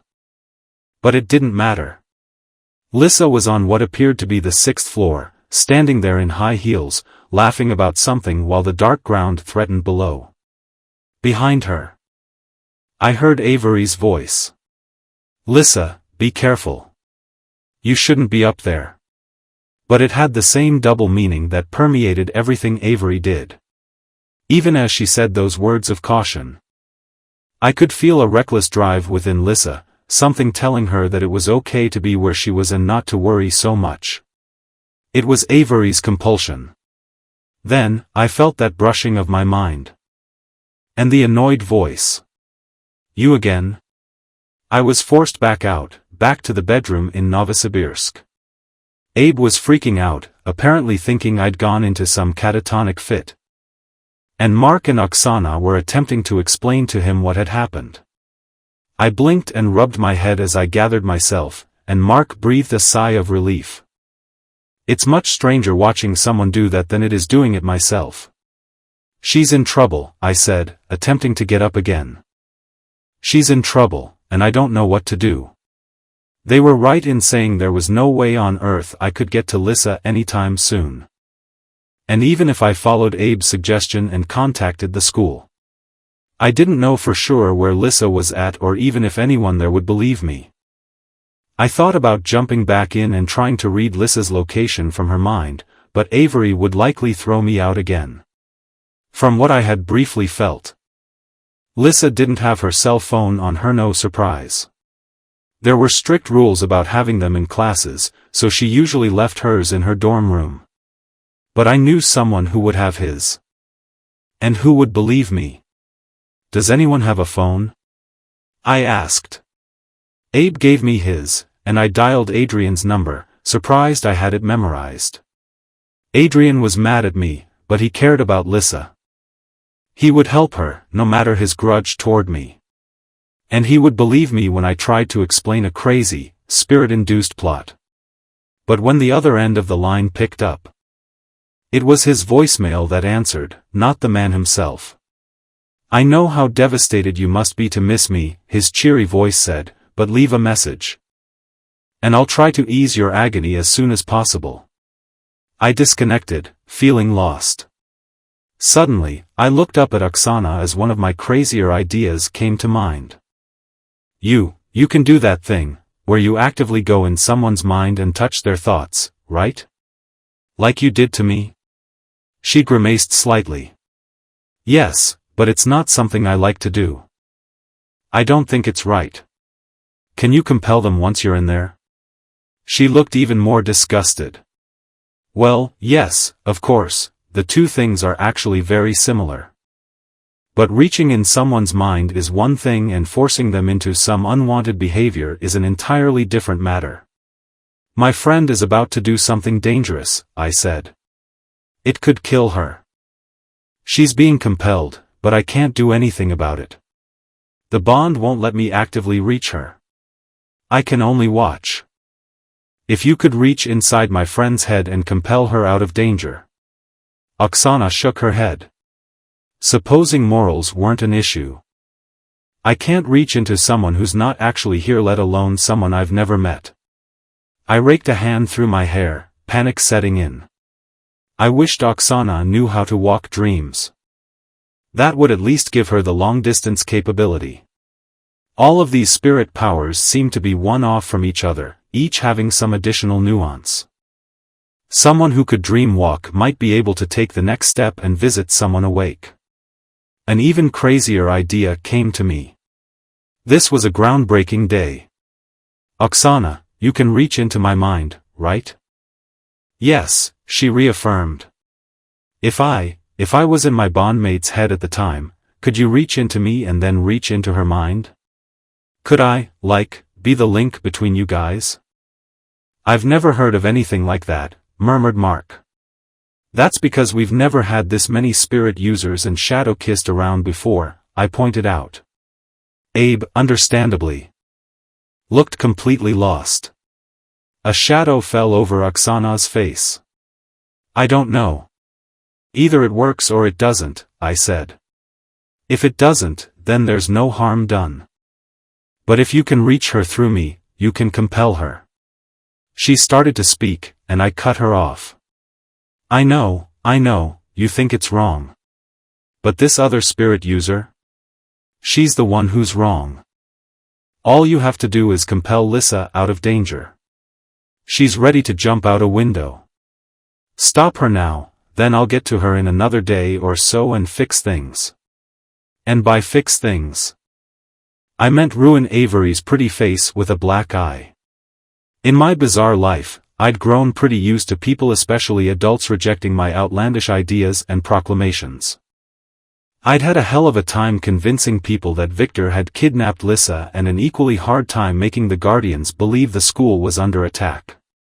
So when situations like this happened, part of me almost expected resistance. But the thing was, as stable as they were, Oksana and Mark had been fighting with spirit for most of their lives. Crazy was kind of par for the course for them. And after a moment, she didn't argue any further. "All right," she said. "Give me your hands." "What's going on?" asked Abe, still totally clueless. I took a small amount of satisfaction in seeing him out of his league for a change. Mark murmured something to Oksana in Russian and kissed her on the cheek. He was warning her to be careful, not condemning her for her choice. I knew he'd want the same thing if she were in Lissa's place. The love that flashed between them was so deep and so strong that I nearly lost my resolve to do this. That kind of love reminded me of Dimitri, and if I allowed myself to think about him for even a moment more, I was going to relive last night. I clasped Oksana's hands, a knot of fear coiling in my stomach. I didn't like the idea of someone being in my head. Even though that was a hypocritical sentiment for someone who was constantly traveling into her best friend's mind. Oksana gave me a small smile, though it was obvious she was as nervous as me. "I'm sorry," she said. "I hate doing this to people." And then I felt it, the same thing that had happened when Avery pushed me out. It was like the actual physical sensation of someone touching my brain. I gasped, looking into Oksana's eyes as waves of heat and cold ran through me. Oksana was in my head. "Now go to your friend," she said. I did. I focused my thoughts into Lissa and found her still standing on the window's ledge. Better she was there than on the ground. But I still wanted her off and back in the room before something bad happened. That wasn't for me to do, however. I was the taxi, so to speak. Oksana was the one who had to literally talk Lissa off the ledge. Only I had no indication the other woman had come with me. When I'd jumped to Lissa's mind, I'd lost that sense of Oksana. No more tickling of the mind. "Oksana?" I thought. "Are you there?" There was no response, not from Oksana, at least. The answer came from a very unexpected source. "Rose?" It was Lissa's voice that spoke in my mind. She froze her position in the window and abruptly cut off whatever she'd been laughing about with Avery. I felt Lissa's terror and confusion as she wondered if she was imagining me. She peered around the room, her eyes passing over Avery. Avery recognized something was going on, and her face hardened. I felt the familiar sense of her presence in Lissa's mind and wasn't surprised when Avery tried to shove me out again. Except it didn't work. Avery kicking me out in the past had always felt like an actual shove. I got the impression that when she tried it now, it felt like hitting a brick wall to her. I wasn't so easy to push around anymore. Oksana was with me somehow, lending her strength. Avery was still in Lissa's line of sight. And I saw those adorable blue-gray eyes go wide with shock that she couldn't control me. "Oh," I thought. "It's on, bitch." "Rose?" Lissa's voice was there again. "Am I going crazy?" "Not yet. But you have to get down, right now. I think Avery's trying to kill you." "Kill me?" I could feel and hear Lissa's incredulity. She'd never do that. "Look, let's not argue it for now. Just get out of the window and call it good." I felt the impulse in Lissa, felt her shift and start to put one foot down. Then it was like some core part of herself stopped her. Her foot stayed where it was, and slowly began to grow unsteady. That was Avery at work. I wondered if Oksana, lurking in the background of this bond, could overpower that compulsion. No. Oksana wasn't active here. Her spirit powers had somehow gotten me into actively communicating with Lissa, but she was remaining passive. I'd expected to be the bridge and thought Oksana would jump to Lissa's mind and compel her. The situation was reversed, though, and I didn't actually have compulsion powers. All I had was legendary wit and powers of persuasion. "Lissa, you have to fight Avery," I said. "She's a spirit user, and she's compelling you. You're one of the strongest compulsion users I know. You should be able to fight her." Fear answered me. "I can't. I can't compel right now." "Why not?" "Because I've been drinking." I mentally groaned. Of course. That was why Avery was always so quick to supply Lissa with alcohol. It numbed spirit, as demonstrated in Adrian's frequent indulgences. Avery had encouraged the drinking so that Lissa's spirit abilities would weaken and give her less resistance. There were a number of times Lissa hadn't been able to gauge exactly how much Avery was drinking. In retrospect, Avery must have been doing a fair amount of faking. Then use ordinary willpower.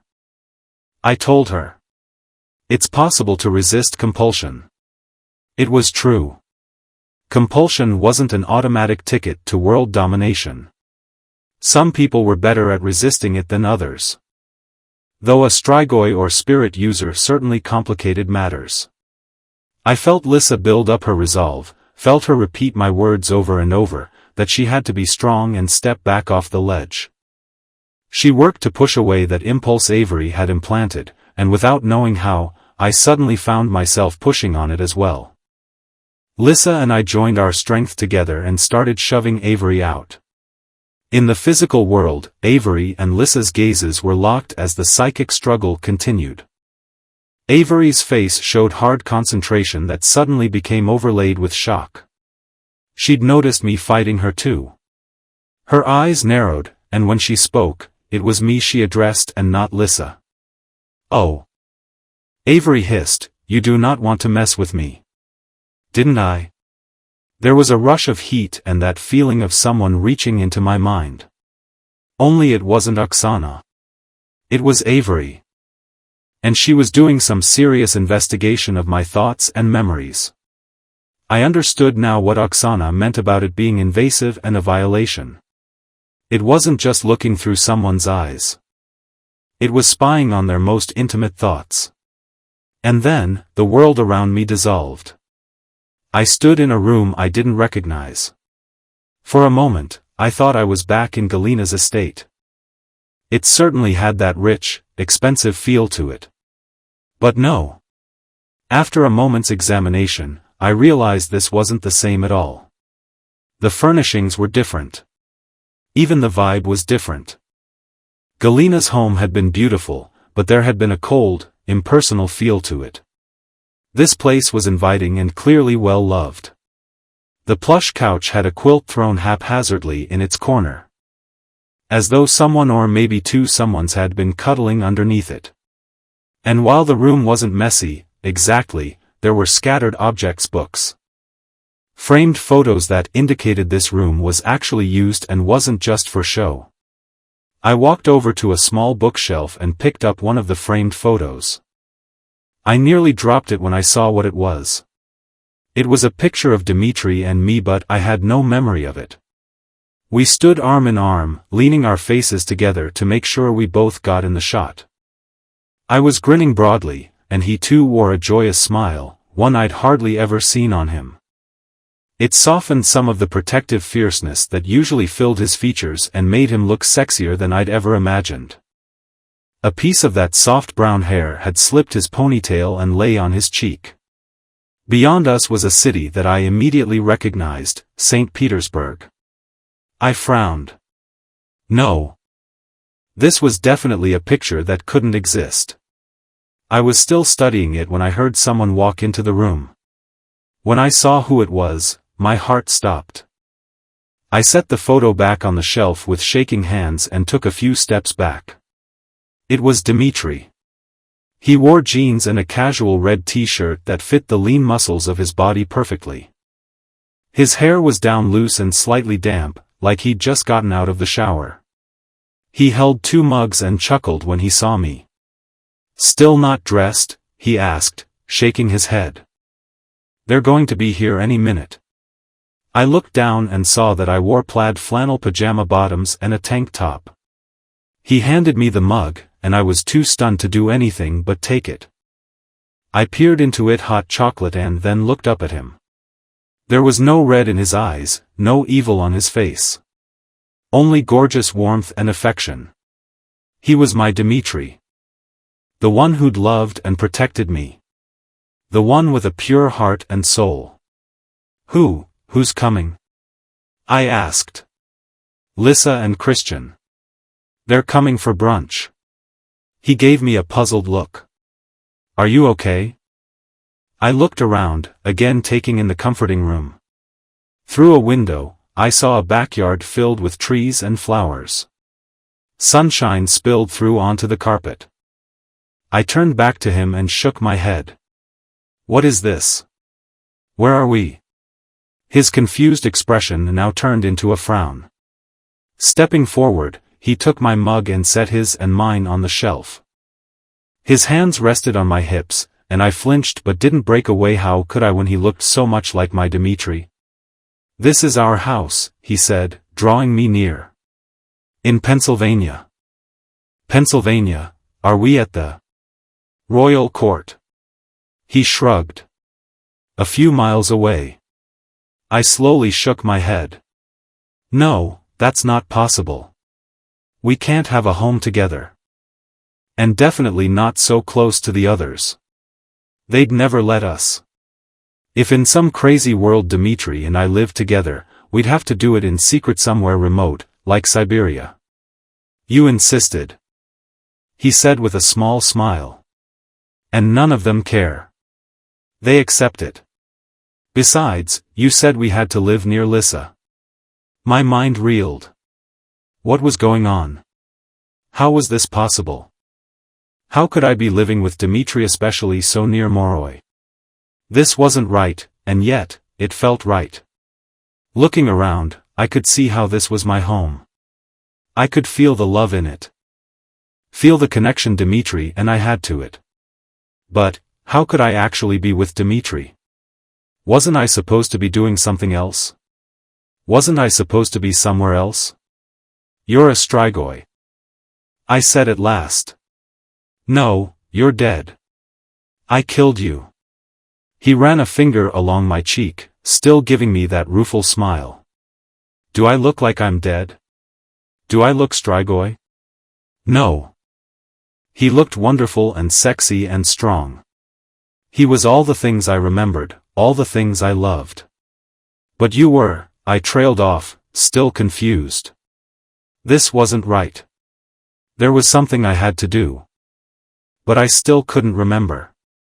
What happened? His hand returned to my hip, and he pulled me into a tight embrace. You saved me, he murmured into my ear. Your love saved me, Rosa. You brought me back so that we could be together.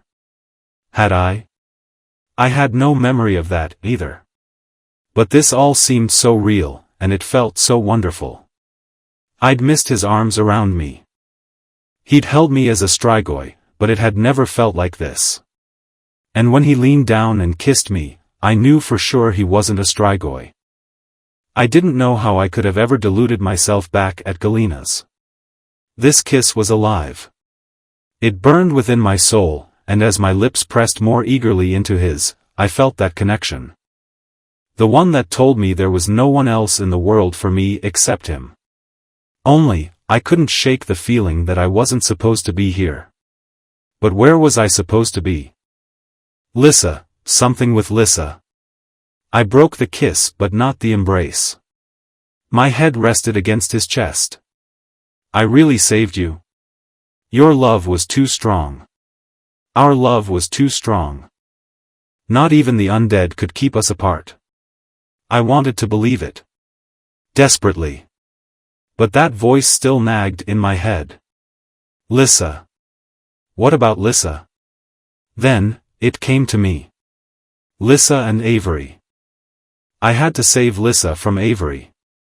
I jerked away from Dimitri, and he stared in surprise. What are you doing? This isn't real, I said. This is a trick. You're still Strigoi. We can't be together, not here, not among the Moroi. Of course we can. There was hurt in his deep brown eyes, and it tore at my heart. Don't you want to be with me? I have to go back to Lissa. Let her go, he said, approaching me again. Let all of it go. Stay here with me, we can have everything we ever wanted, Rose. We can be together every day. Wake up together every morning. No, I stepped further back. I knew if I didn't, he would kiss me again, and then I'd truly be lost. Lissa needed me. Lissa was trapped. With each passing second. The details about Avery were coming back to me. This was all an illusion. Rose? He asked. There was so much pain in his voice. What are you doing? I'm sorry, I said. Feeling on the verge of tears. Lissa. I had to get to Lissa. This isn't real. You're gone. You and I can never be together, but I can still help her. You love her more than me? Lissa had asked me almost the same thing when I'd left to hunt Dimitri. My life was doomed to always be about choosing between them. I love you both, I replied. And with that, I used all of my will to push myself back to Lissa, wherever she was, and tear away from this fantasy. Honestly, I could have spent the rest of my days in that make-believe world. Being with Dimitri in that house, waking up with him each morning like he'd said. But it wasn't real. It was too easy, and if I was learning anything, it was that life wasn't easy. The effort was excruciating, but suddenly, I found myself looking back at the room at St. Vladimir's. I focused on Avery, who was staring me and Lissa down. She'd pulled out the memory that tormented me most, attempting to confuse me and tear me from Lissa with a fantasy of what I wanted more than anything else in the world. I'd fought Avery's mind trap and felt pretty smug about it despite the ache in my heart. I wished I could communicate directly with her and make a few comments about what I thought of her and her game. That was out of the question, so instead, I threw my will in with Lissa's once more. And together, we stepped down off the ledge and onto the room's floor. Avery was visibly sweating, and when she realized she'd lost the psychic tug of war, her pretty face turned very ugly. "Fine," she said. "There are easier ways of killing you off." Reed suddenly entered the room, looking as hostile as ever. I had no idea where he'd come from or how he'd known to show up right then. But he headed straight toward Lissa, hands reaching out. That open window loomed behind her, and it didn't take a genius to guess his intentions. Avery had tried to get Lissa to jump by using compulsion. Reed was just going to push her. A mental conversation flew between Lissa and me in the space of a heartbeat. "Okay," I told her. "Here's the situation. We're going to have to do a little role reversal." "What are you talking about?" Fear flooded her, which was understandable. Seeing as Reed's hands were seconds away from grabbing her. "Well," I said, "I just did the psychic power struggle. Which means you've got to do the fighting. And I'm going to show you how." Chapter 28. Lissa didn't have to say anything to express her shock. The feelings of utter astonishment pouring into me said more than any words could have. I, however, had one important word for her. Duck. I think it was her surprise that made her respond so quickly. She dropped to the floor. The movement was clumsy. But it removed her body from Reed's direct attack and put her, mostly, out of range of the window. He still collided with her shoulder and the side of her head. But it only bumped her and caused a little pain. Of course, a little pain meant totally different things to us. Lissa had been tortured a couple of times, but most of her battles were mental. She'd never been in a one-on-one physical confrontation. Getting thrown against walls was an average occurrence for me, but for her, a small swipe to the head was monumental. "Crawl away," I ordered. "Get away from him and the window. Head for the door if possible." Lissa started moving on her hands and feet, but she was too slow. Reed caught hold of her hair. I kind of felt like we were playing a game of telephone. With the delay in me giving direction and her figuring out how to respond. I might as well have been passing the message through 5 people before it got to her. I wished I could control her body like a puppeteer, but I was no spirit user. "It's going to hurt. But turn around as best you can and hit him." Oh, it did hurt. Trying to turn her body meant his hold on her hair tugged that much more painfully. She managed it reasonably well, though. And flailed out at Reed. Her hits weren't that coordinated, but they surprised him enough that he let go of her hair and tried to fend her off. That's when I noticed he wasn't overly coordinated either. He was stronger than her, true, but he obviously had no combat training short of basic hits and throwing his weight around. He hadn't come here for a true fight, he'd come to just push her out the window and be done with it. "Get away if you can, get away if you can." She scrambled across the floor. But unfortunately her escape path didn't give her access to the door. Instead, she backed further into the room until her back hit a rolling desk chair. "Grab it. Hit him with it." Easier said than done. He was right there, still trying to grab her and jerk her to her feet. She caught hold of the chair and tried to roll it into him. I'd wanted her to pick it up and hit him with it, but that wasn't quite so easy for her. She did, however, manage to get to her feet and get the chair between them. I directed her to keep hitting him with it in an effort to get him to retreat. It worked a little, but she didn't quite have the force to truly damage him. Meanwhile, I half expected Avery to join in the fight. It wouldn't have taken much effort to assist Reed in subduing Lissa. Instead, out of the corner of Lissa's eye, I saw Avery sitting perfectly still. Her eyes unfocused and slightly glazed over. Okay. That was weird, but I had no complaints about her being out of the conflict. As it was, Lissa and Reed were in a stalemate. One I had to get her out of. You're on the defensive, I said. You need to take the attack to him. I finally got a direct answer back. What? I can't do anything like that. I have no clue how. I'll show you. Kick him preferably between the legs. That'll take down most guys. Without words, I tried to send the feelings into her, teaching her the right way to tense muscles and strike out. Steeling herself, she pushed the chair away so that there was nothing between her and Reed. It caught him by surprise, giving her a brief opening. Her leg struck out. It missed the golden spot. But it did hit his knee. That was almost as good. He stumbled back as his leg collapsed underneath him and just managed to grab the chair for support. It tried to roll, which didn't help him any. Lissa didn't need any urging to sprint for the door at that point except it was blocked. Simon had just entered.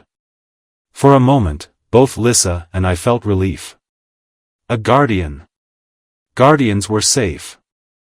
Guardians protected us. The thing was, this guardian worked for Avery, and it soon became clear his services went beyond merely keeping Strigoi away from her. He strode in. And with no hesitation grabbed Lissa and dragged her harshly back to the window. My direction faltered at that moment. I'd been an okay coach at showing her how to fend off a surly teenage boy. But a guardian? And that surly teenage boy had recovered himself and joined Simon to finish the job. Compel him. It was my last desperate bid. That was Lissa's strength. Unfortunately. While her earlier drinking had metabolized enough to improve her coordination, it was still affecting her control of spirit. She could touch the power but not very much of it. Her control was clumsy too. Nonetheless, her resolve was strong. She drew as much of the spirit as she could, channeling it into compulsion. Nothing happened. Then, I felt that weird tickling in my head. At first I thought Avery was back on the scene, only rather than someone reaching into me, it was like they reached through me. The power in Lissa surged. And I realized what had happened. Oksana was still there, somewhere in the background, and she was lending her strength again, channeling it through me and into Lissa. Simon froze. And it was almost amusing. He twitched slightly, rocking back and forth as he tried to advance on her and finish the lethal task. It was like he was suspended in jello. Lissa was hesitant to move. For fear of breaking her control.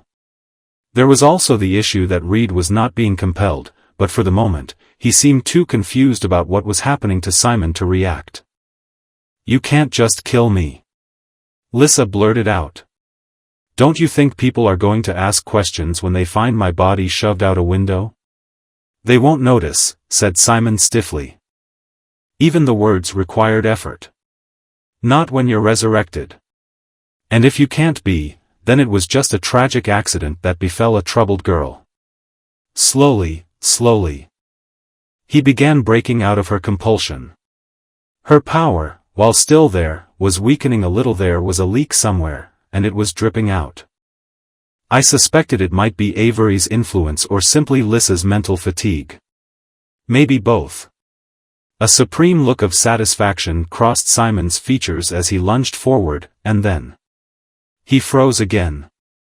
A blazing gold aura lit up in Lissa's periphery. She glanced over just enough to see Adrian in the doorway. The look on his face was comical, but shocked or not, he'd picked up enough to target Simon. It was Adrian's compulsion holding the guardian in place now.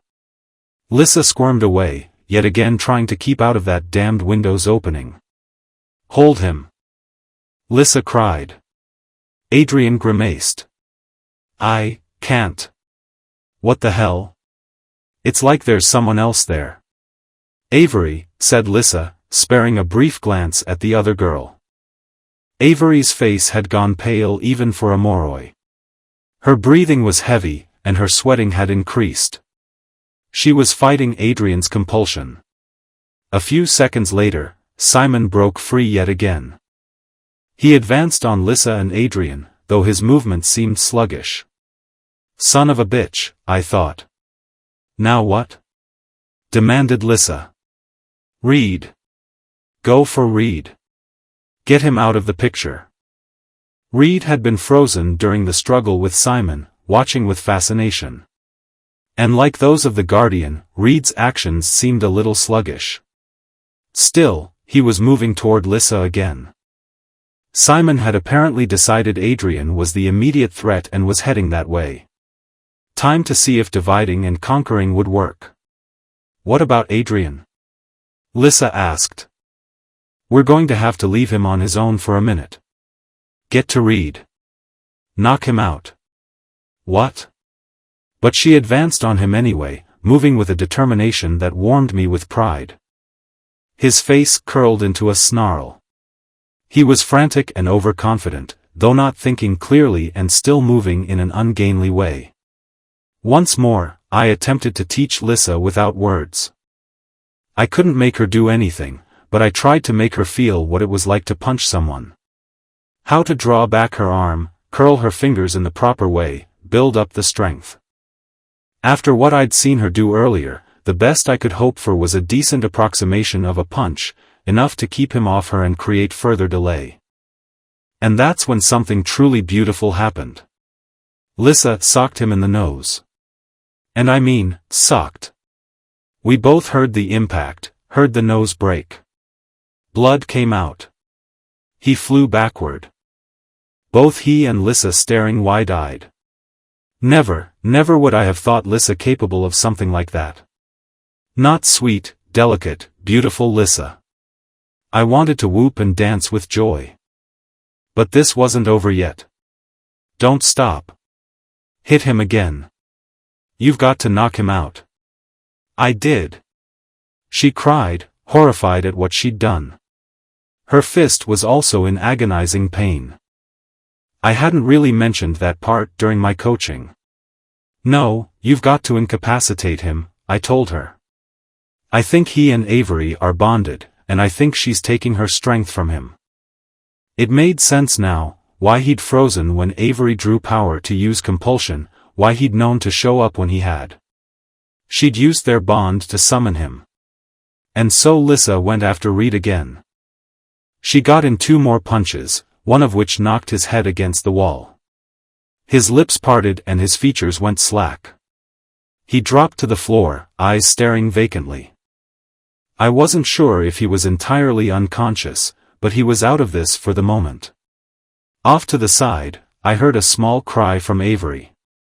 Lissa turned to Adrian and Simon. Adrian had ceased any attempts at compulsion, because Simon was engaged in a full-on attack.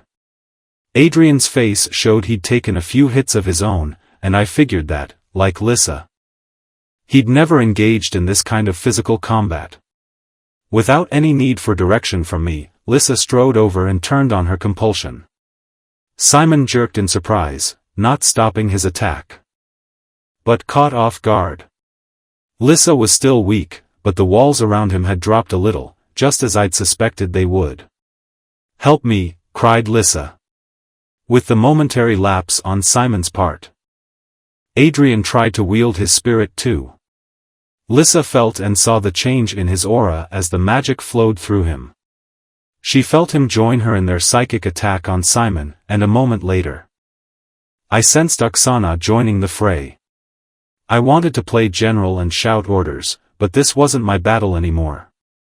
Simon's eyes went wide, and he fell to his knees.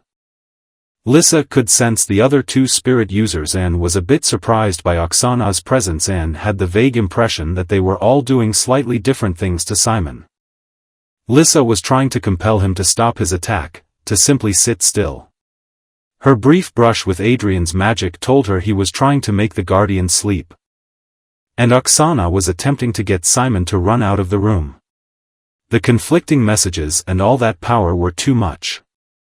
The last of Simon's defenses fell as all those mixed messages blasted into him, creating a tidal wave of spirit. He collapsed to the floor. With all of their magic combined, the spirit users had knocked him unconscious.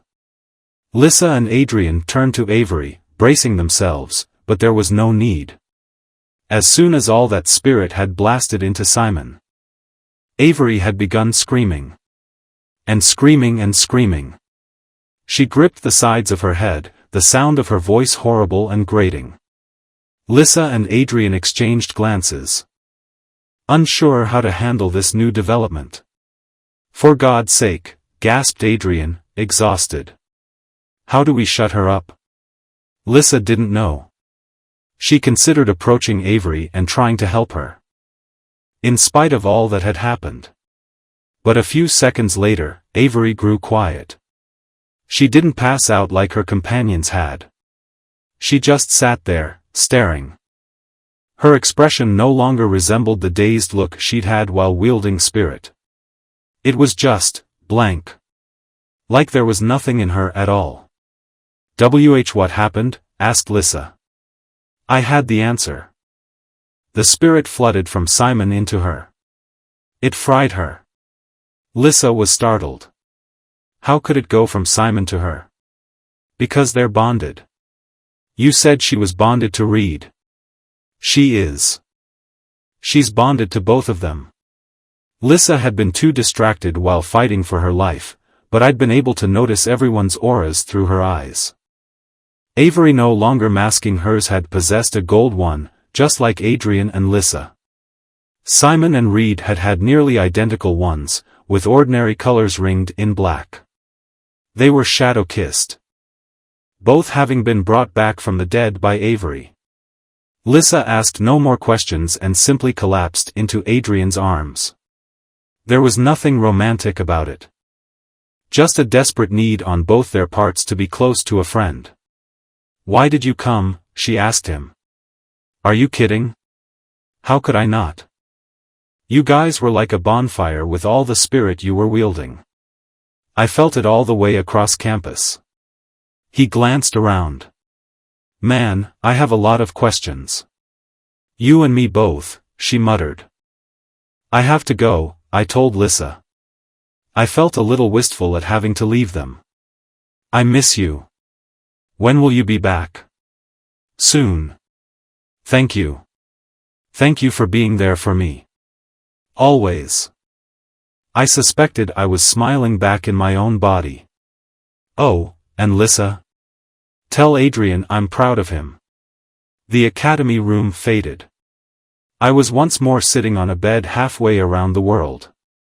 Abe was looking at me with concern. Mark also was concerned, but he had eyes only for Oksana, who lay down beside me. She looked a little like Avery, pale and sweating. Mark clasped her hand frantically, fear all over him. Are you okay? She smiled. Just tired. I'll be all right. I wanted to hug her. Thank you, I breathed. Thank you so much. I'm glad to have helped, she said. But I hope I don't have to do it again. It was strange. I'm not sure what role I played there. Me either. It had been weird. Sometimes it was like Oksana had actually been there, fighting right along with Lissa and the rest. Other times, I'd felt as though Oksana had merged with me. I shuddered. Too many minds linked together. Next time, you have to be by her side, Oksana said. In the real world. I looked down at my hands, confused and unsure what to think. The silver ring gleamed up at me. I took it off and handed it to her. This ring saved me. Can it heal you even though you made it? She held it in her hand for a moment and then gave it back. No. But like I said, I'll recover. I heal quickly on my own. It was true. I'd seen Lissa heal remarkably fast in the past. It was part of always having spirit in you. I stared at the ring. And something troubling came to mind. It was a thought that had struck me while riding with the old couple to Novosibirsk, when I'd moved in and out of consciousness. Oksana, a Strigoi, touched this ring. And for a few moments while he did it was like, well, he was still Strigoi, no question. But while he held it, he was almost like his old self too. Oksana didn't answer right away. She looked up at Mark, and they held each other's gazes for a long time. He bit his lip and shook his head. Don't, he said. It's a fairy tale. What? I exclaimed. I looked back and forth between him. If you know something about this about Strigoi, you have to tell me. Mark spoke sharply in Russian, a warning in his voice. Oksana looked equally determined. It's not our place to withhold information, she replied. She turned to me, face grave. Mark told you about the Moroi we met long ago, the other spirit user? I nodded. Yeah. He used to tell a lot of stories, most of which I don't think were true. But one of them, well, he claimed he restored a Strigoi to life. Abe, silent thus far, scoffed. That is a fairy tale. What? My whole world reeled. How? I don't know. He never elaborated much, and the details often changed. His mind was going. And I think half of what he said was imaginary, she explained. He's crazy, said Mark. It wasn't true. Don't get caught up in an insane man's fantasy. Don't fixate on this. Don't let it become your next vigilante quest. You need to go back to your bondmate.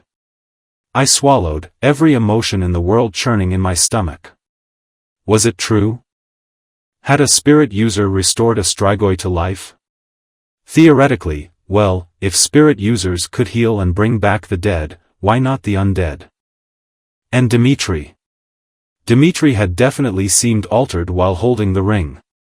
Had spirit affected him and touched some piece of his old self? At the time, I just assumed it was fond memories of his family affecting him. I need to talk to this guy, I murmured. Not that I knew why. Fairy tale or not, it was too late. I'd done it. I'd killed Dimitri. Nothing would bring him back now, no miracle of spirit. My heart rate increased, and I could hardly breathe. In my mind's eye, I saw him falling forever with the stake in his chest. Would he have said he loved me? I would ask myself that for the rest of my life. Agony and grief flooded me, though at the same time, relief was there too. I had freed Dimitri from a state of evil. I had brought him peace, sending him on to happiness. Maybe he and Mason were together in heaven somewhere, practicing some guardian moves. I had done the right thing. There should be no regret here. Oblivious to my emotions, Oksana addressed my last statement. Mark wasn't kidding. This man is crazy if he's even still alive. The last time we saw him, he could barely hold up a conversation or even use his magic. He ran off into hiding. No one knows where he is except maybe his brother. Enough, warned Mark. Abe's attention was piqued, however. He leaned forward, shrewd as ever.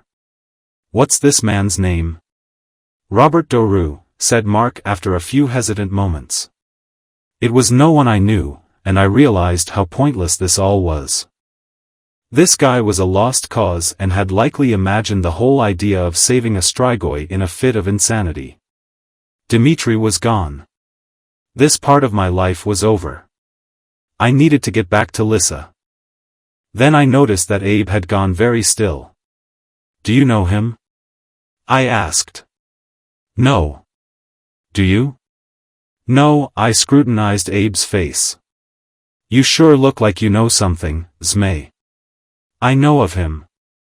Abe clarified. He's an illegitimate royal. His father had an affair, and Robert was the result. His father actually included him as part of the family. Robert and his half-brother grew quite close. Though few knew about it. Of course Abe would know about it, though. Doru is Robert's mother's last name. No surprise. Doru wasn't a royal name. What's his father's last name? Dashkoff. Trenton Dashkoff. That, I told him, is a name I know. I had met Trenton Dashkoff years ago while accompanying Lissa and her family to a royal holiday party. Trenton had been an old, stooped man then, kind but on the brink of death.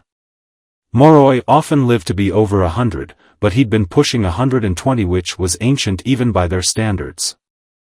There had been no sign or whisper of him having an illegitimate son, but Trenton's legitimate son had been there. That son had even danced with me, showing a great courtesy to a lowly damper girl.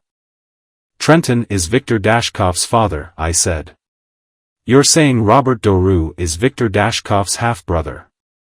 Abe nodded, still watching me closely.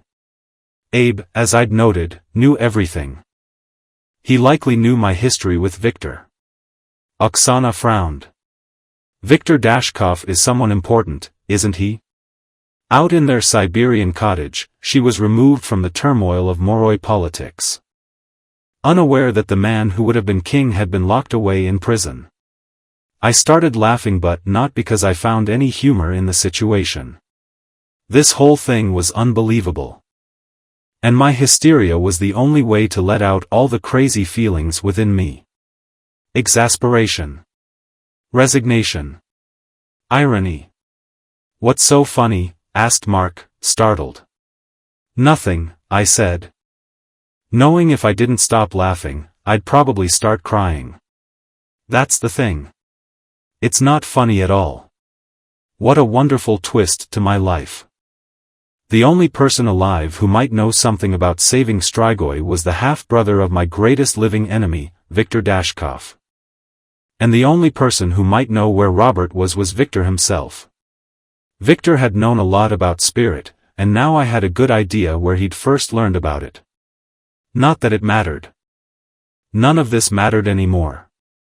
Victor himself could have been able to convert Strigoi for all the good it would have done me. Dimitri was dead by my hand. He was gone. Saved in the only way I knew how. I'd had to choose between him and Lissa once before, and I'd chosen him. Now there could be no question. I'd chosen her. She was real. She was alive. Dimitri was the past. I'd been staring absent-mindedly at the wall, and now I looked up and met Abe squarely in the eyes. All right, old man, I said. Pack me up and send me home. Chapter 29. The flight was more like 30 hours. Getting from the middle of Siberia to the middle of Montana wasn't easy. I flew from Novosibirsk to Moscow to Amsterdam to Seattle to Missoula. 4 different flights. 5 different airports. A lot of running around. It was exhausting. Yet when I handed over my passport to get back into the U.S. in Seattle, I felt a strange surge of emotion in me, joy and relief. Before leaving Russia, I had thought Abe might come back with me and finish his task himself, hand-delivering me to whomever had hired him. You really are going back now, aren't you? He asked at the airport. To the school? You aren't going to get off at one of your stops and disappear? I smiled. No. I'm going back to St. Vladimir's. And you'll stay there? He pressed. He didn't quite look as dangerous as he had in Baya, but I could see a glint of hardness in his eyes. My smile slipped. I don't know what's going to happen. I don't have a place there anymore. Rose dash. I held up a hand to stop him, surprised at my own determination. Enough. No after-school specials. You said you were hired to get me back there. It isn't your job to say what I'd do after that. At least, I hoped not. Whoever wanted me back had to be someone at the academy. I'd be there soon. They had one. Abe's services were no longer required. Despite his victory, he didn't look happy about relinquishing me. Glancing up at one of the departure boards, he sighed. You need to go through security. Or you'll miss your flight. I nodded. Thanks for, what exactly? His help? For everything. I started to turn away, but he touched my shoulder. Is that all you're wearing? Most of my clothing had been scattered around Russia. One of the other alchemists had located shoes, jeans, and a sweater, but otherwise, I was winging it until I got back to the US. I don't really need anything else, I told him. Abe arched an eyebrow. Turning to one of his guardians, he made a small gesture toward me. Immediately. The guardian took off his coat and handed it over. The guy was lanky, but the coat was still too big for me. No, I don't need dash. Take it, ordered Abe. I took it, and then to my further shock. Abe began unwinding the scarf from around his neck. It was one of his nicer ones, too, cashmere, woven with an array of brilliant colors, more suited to the Caribbean than here or Montana. I started to protest this as well, but the look on his face silenced me. I put the scarf around my neck and thanked him, wondering if I'd ever see him again. I didn't bother asking because I had a feeling he wouldn't tell me anyway. When I finally landed in Missoula 30 hours later, I was pretty sure I didn't want to fly in a plane anytime soon, as in, like, the next 5 years. Maybe 10. Without any luggage, getting out of the airport was easy. Abe had sent word ahead of my arrival, but I had no idea who they'd send to get me. Alberta, who ran the Guardians at St. Vladimir's, seemed a likely choice. Or maybe it would be my mother. I never knew where she was at any given moment, and suddenly, I really wanted to see her. She would be a logical choice too. So it was with some surprise that I saw that the person waiting for me at the airport's exit was Adrian. A grin spread over my face, and I picked up the pace. I threw my arms around him, astonishing both of us. I have never been happier to see you in my life, I said. He squeezed me tightly and then let me go, regarding me admiringly. The dreams never do justice to real life, little damper. You look amazing. I'd cleaned up after the ordeal with the Strigoi. And Oksana had continued healing me in spite of my protests, even the bruises on my neck, which she had never asked about. I didn't want anyone else to know about those. And you look, I studied him. He was dressed as nicely as always, with a 3/4-length wool coat and green scarf that matched his eyes. His dark brown hair had that crafted messiness he liked, but his face, well.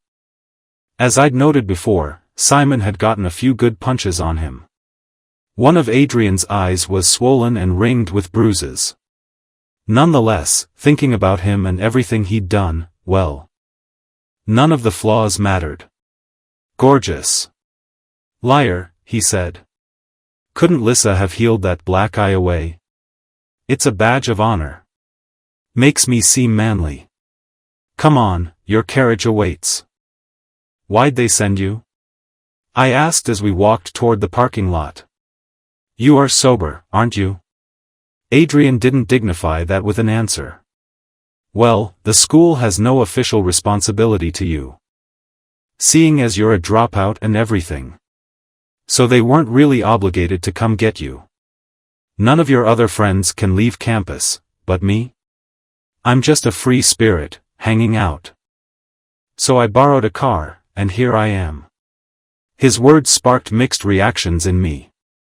I was touched that he'd taken the trouble to come out here, but was bothered by the part about the school having no responsibility to me. Throughout all my travels, I'd gone back and forth in thinking of St. Vladimir's as home, yet, in the most technical terms, it truly wasn't anymore. I would just be a visitor. As we settled into the drive, Adrian caught me up on the aftermath at the school. After the big psychic showdown, I hadn't delved much into Lissa's mind. Oksana had healed my body, but mentally, I was still exhausted and grieving. Even though I'd accomplished what I set out to do, that image of Dimitri falling still haunted me. It turns out you were right about Avery bonding Simon and Reed, Adrian said. From what information we could gather, it sounds like Simon was killed in a fight that Avery witnessed years ago. Everyone thought it was a miracle he survived, not actually realizing the truth. She kept her powers hidden like the rest of you, I mused. And then Reed died later? Well, that's the weird thing, said Adrian, frowning. No one can really tell when he died. I mean, he's royal. He's been pampered his whole life, right? But based on what we could get out of him, which wasn't much, since they're all pretty messed up now, it sounds like Avery may have intentionally killed him and then brought him back. Just like with Lissa, I said, recalling Simon's words during the fight. Avery wanted to kill her, bring her back, and bond her. But why Lissa of all people? My guess? Because she's a spirit user. Now that spirit's not a secret anymore, it was only a matter of time before Avery heard about Lissa and me. I think Avery thought bonding Lissa would increase her own power. As it was, she was sucking up a lot of energy from those other two. Adrian shook his head. I wasn't kidding about sensing that spirit all the way across campus. The amounts Avery had to wield to compel so many people, mask her aura, and who knows what else, well, it was staggering. I stared off at the freeway ahead of us, considering the consequences of Avery's actions. And that's why Reed was so messed up, why he was so angry and ready for a fight. He and Simon were absorbing all that darkness she was producing by using spirit. Just like I do with Lissa. Yeah, except you were nothing like these guys.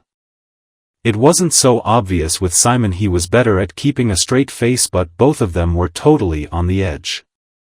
And now? They're over the edge. All three of them are.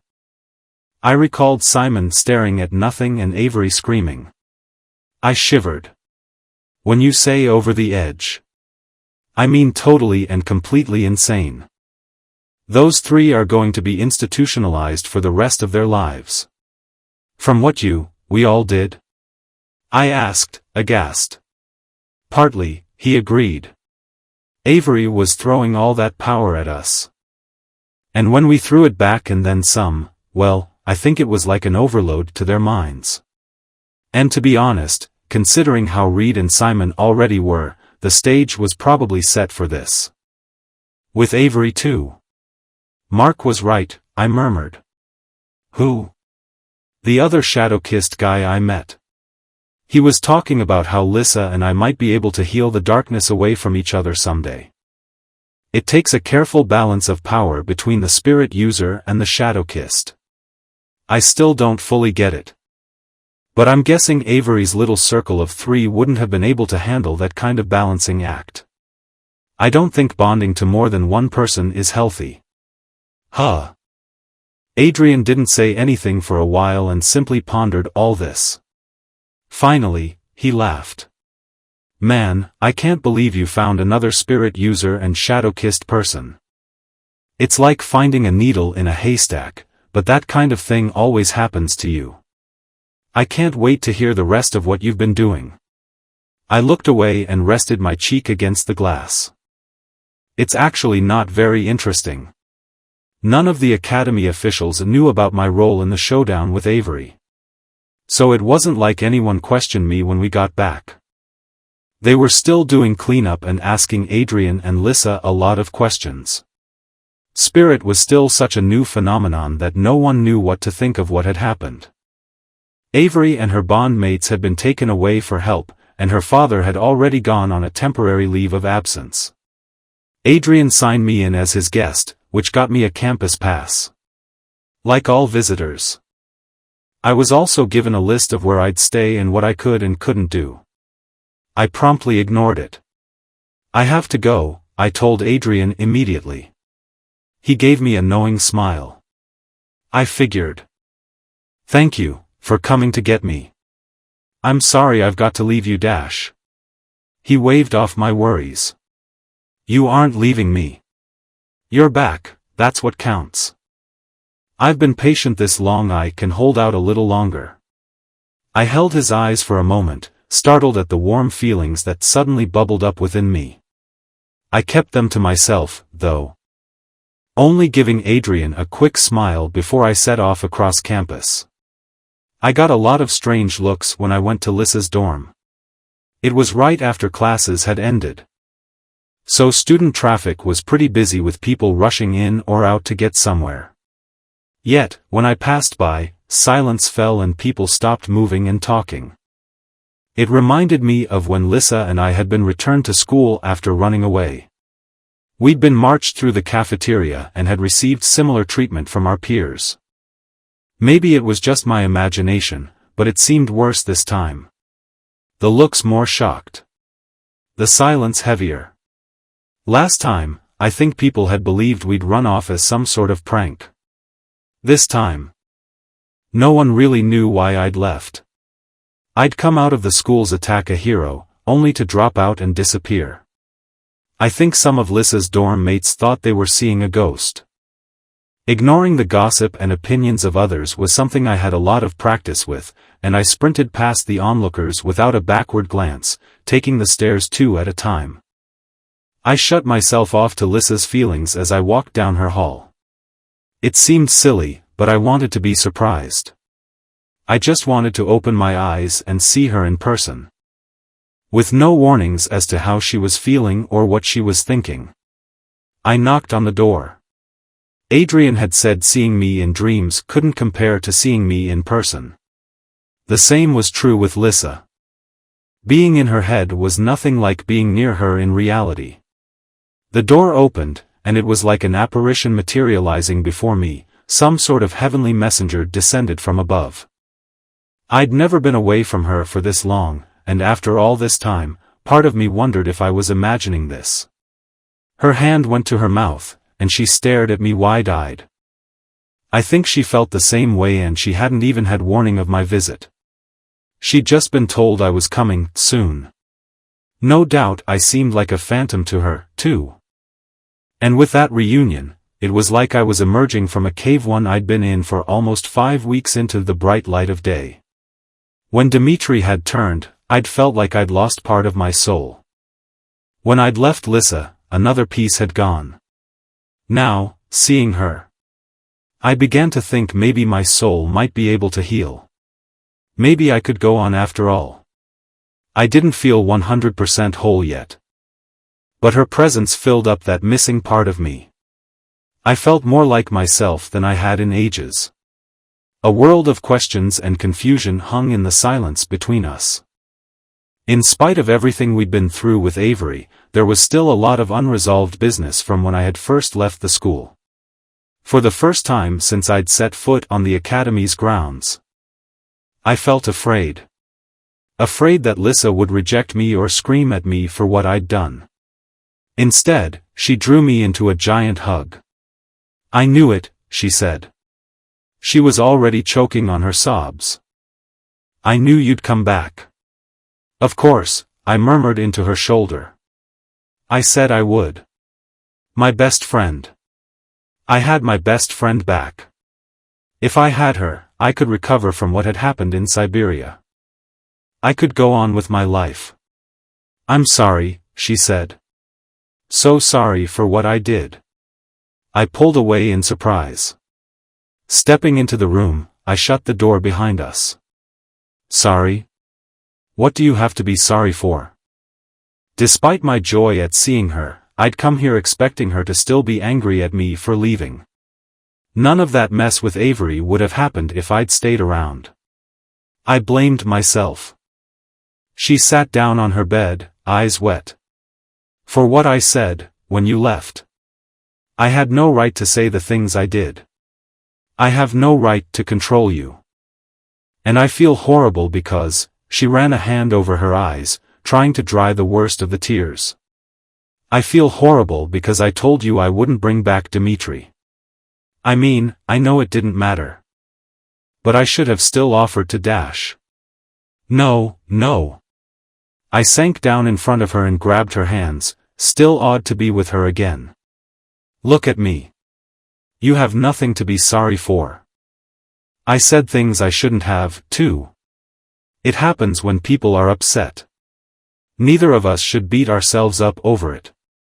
And as for bringing him back, I sighed. You did the right thing in refusing.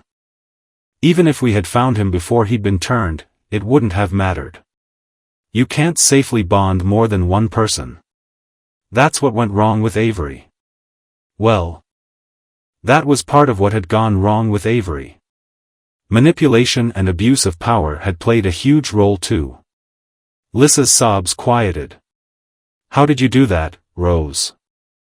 How were you there at the end when I needed you? How did you know?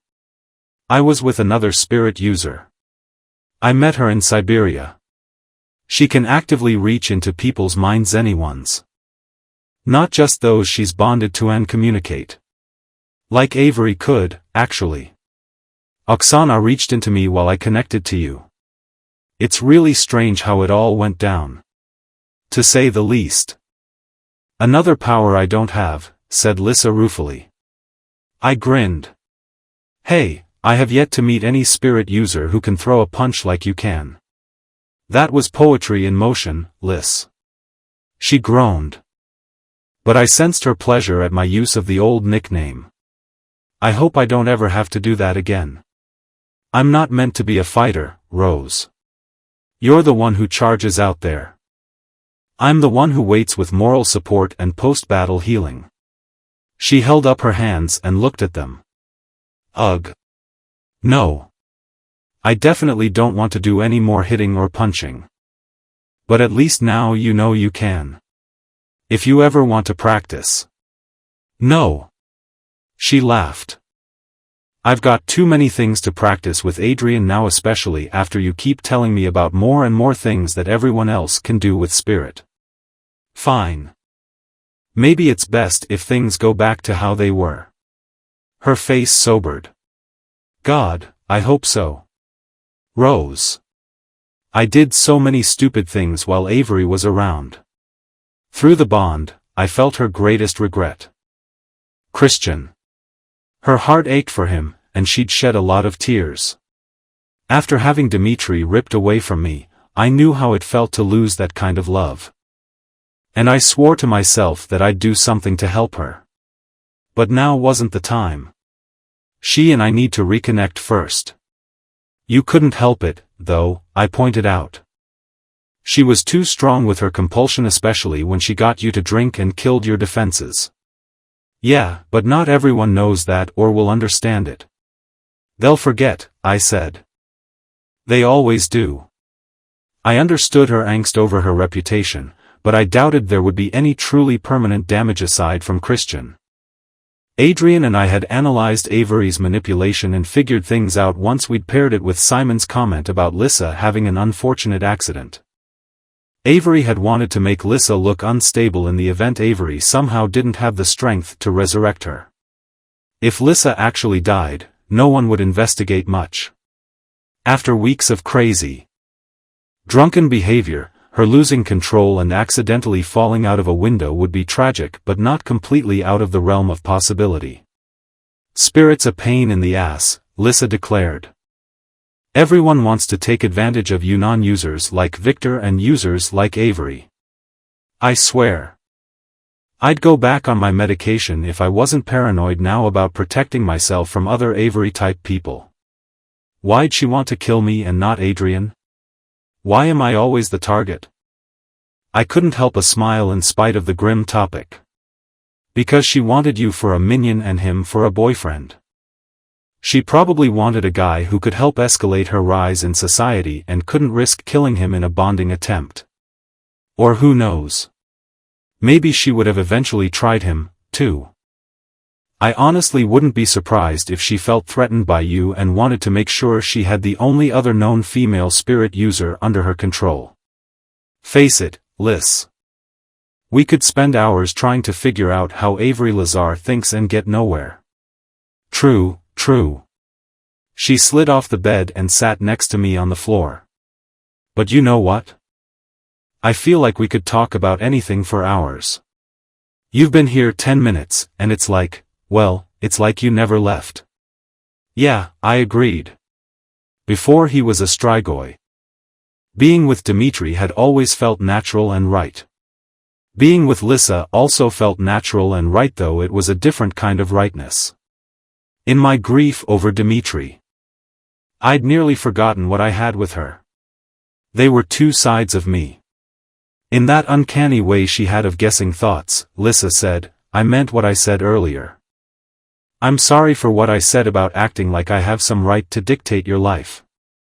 I don't. If you decide to stay or guard me, you do that by your choice and your kindness. I want to make sure you live and choose your own life. There's nothing kind about it. I've always wanted to protect you. I still do. I sighed. I just had things to take care of. I had to get myself together, and I'm sorry I didn't handle it with you very well. There was a lot of apologizing going on, but I realized that was how it was with people you cared about. You forgave each other and moved on. Lissa hesitated before asking her next question, but I'd known it was coming. So, what happened? Did you find him? At first, I didn't think I wanted to talk about it, but then I realized that I needed to. And the thing was, a few different things had gone wrong with Lissa and me before. One had been that she'd taken me for granted. The other had been that I wouldn't tell her the truth, and then I'd resent her for it later. If we were going to patch up this friendship and forgive each other, we had to make sure we didn't repeat the past. I did find him, I said at last. And I launched into the story. Telling her everything that had happened to me, my travels, the Belikovs, the alchemists, Oksana and Mark, the unpromised, and of course, Dimitri. Just as Lissa had joked earlier, we talked for hours. I poured out my heart to her, and she listened without judgment. Her face was compassionate the whole time, and when I reached the end, I was sobbing. All the love and rage and anguish I'd been holding on to since that night on the bridge exploding out of me. I hadn't told anyone else in Novosibirsk exactly where I'd been during my time with Dimitri. I hadn't dared tell anyone I'd been a blood whore for a Strigoi. I had stayed vague, hoping if I didn't talk about it, then maybe it wouldn't be real. Now, with Lissa, I had to accept the reality of everything and truly feel it. I had killed the man I loved. A knock at the door jolted us out of a world that contained only her and me. I glanced at the clock and was startled to see it was almost curfew time. I wondered if I was being thrown out. But when Lissa opened the door after I'd hastily dried my eyes, the waiting dorm worker had a message of a different sort.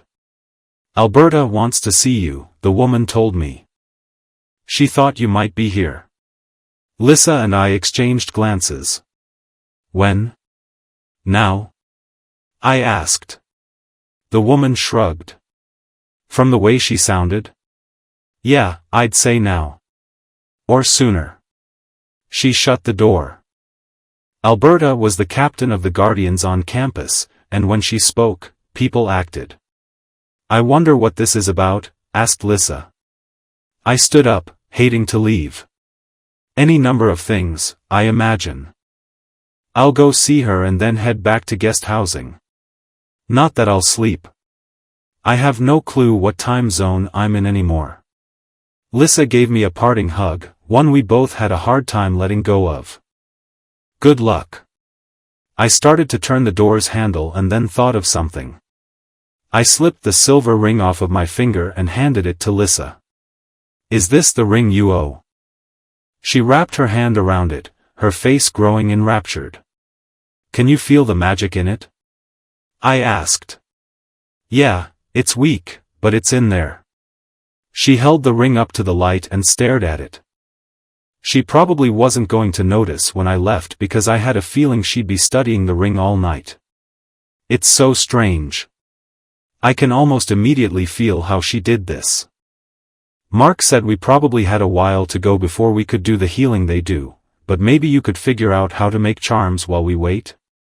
Her jade green eyes were still on the ring. Yeah. I think I might.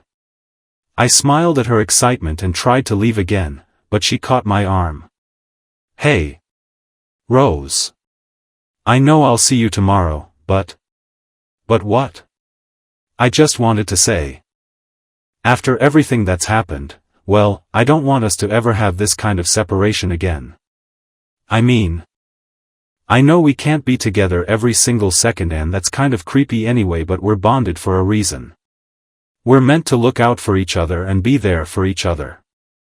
Her words sent a shiver through me, like we were wrapped in powers greater than ourselves. We will be.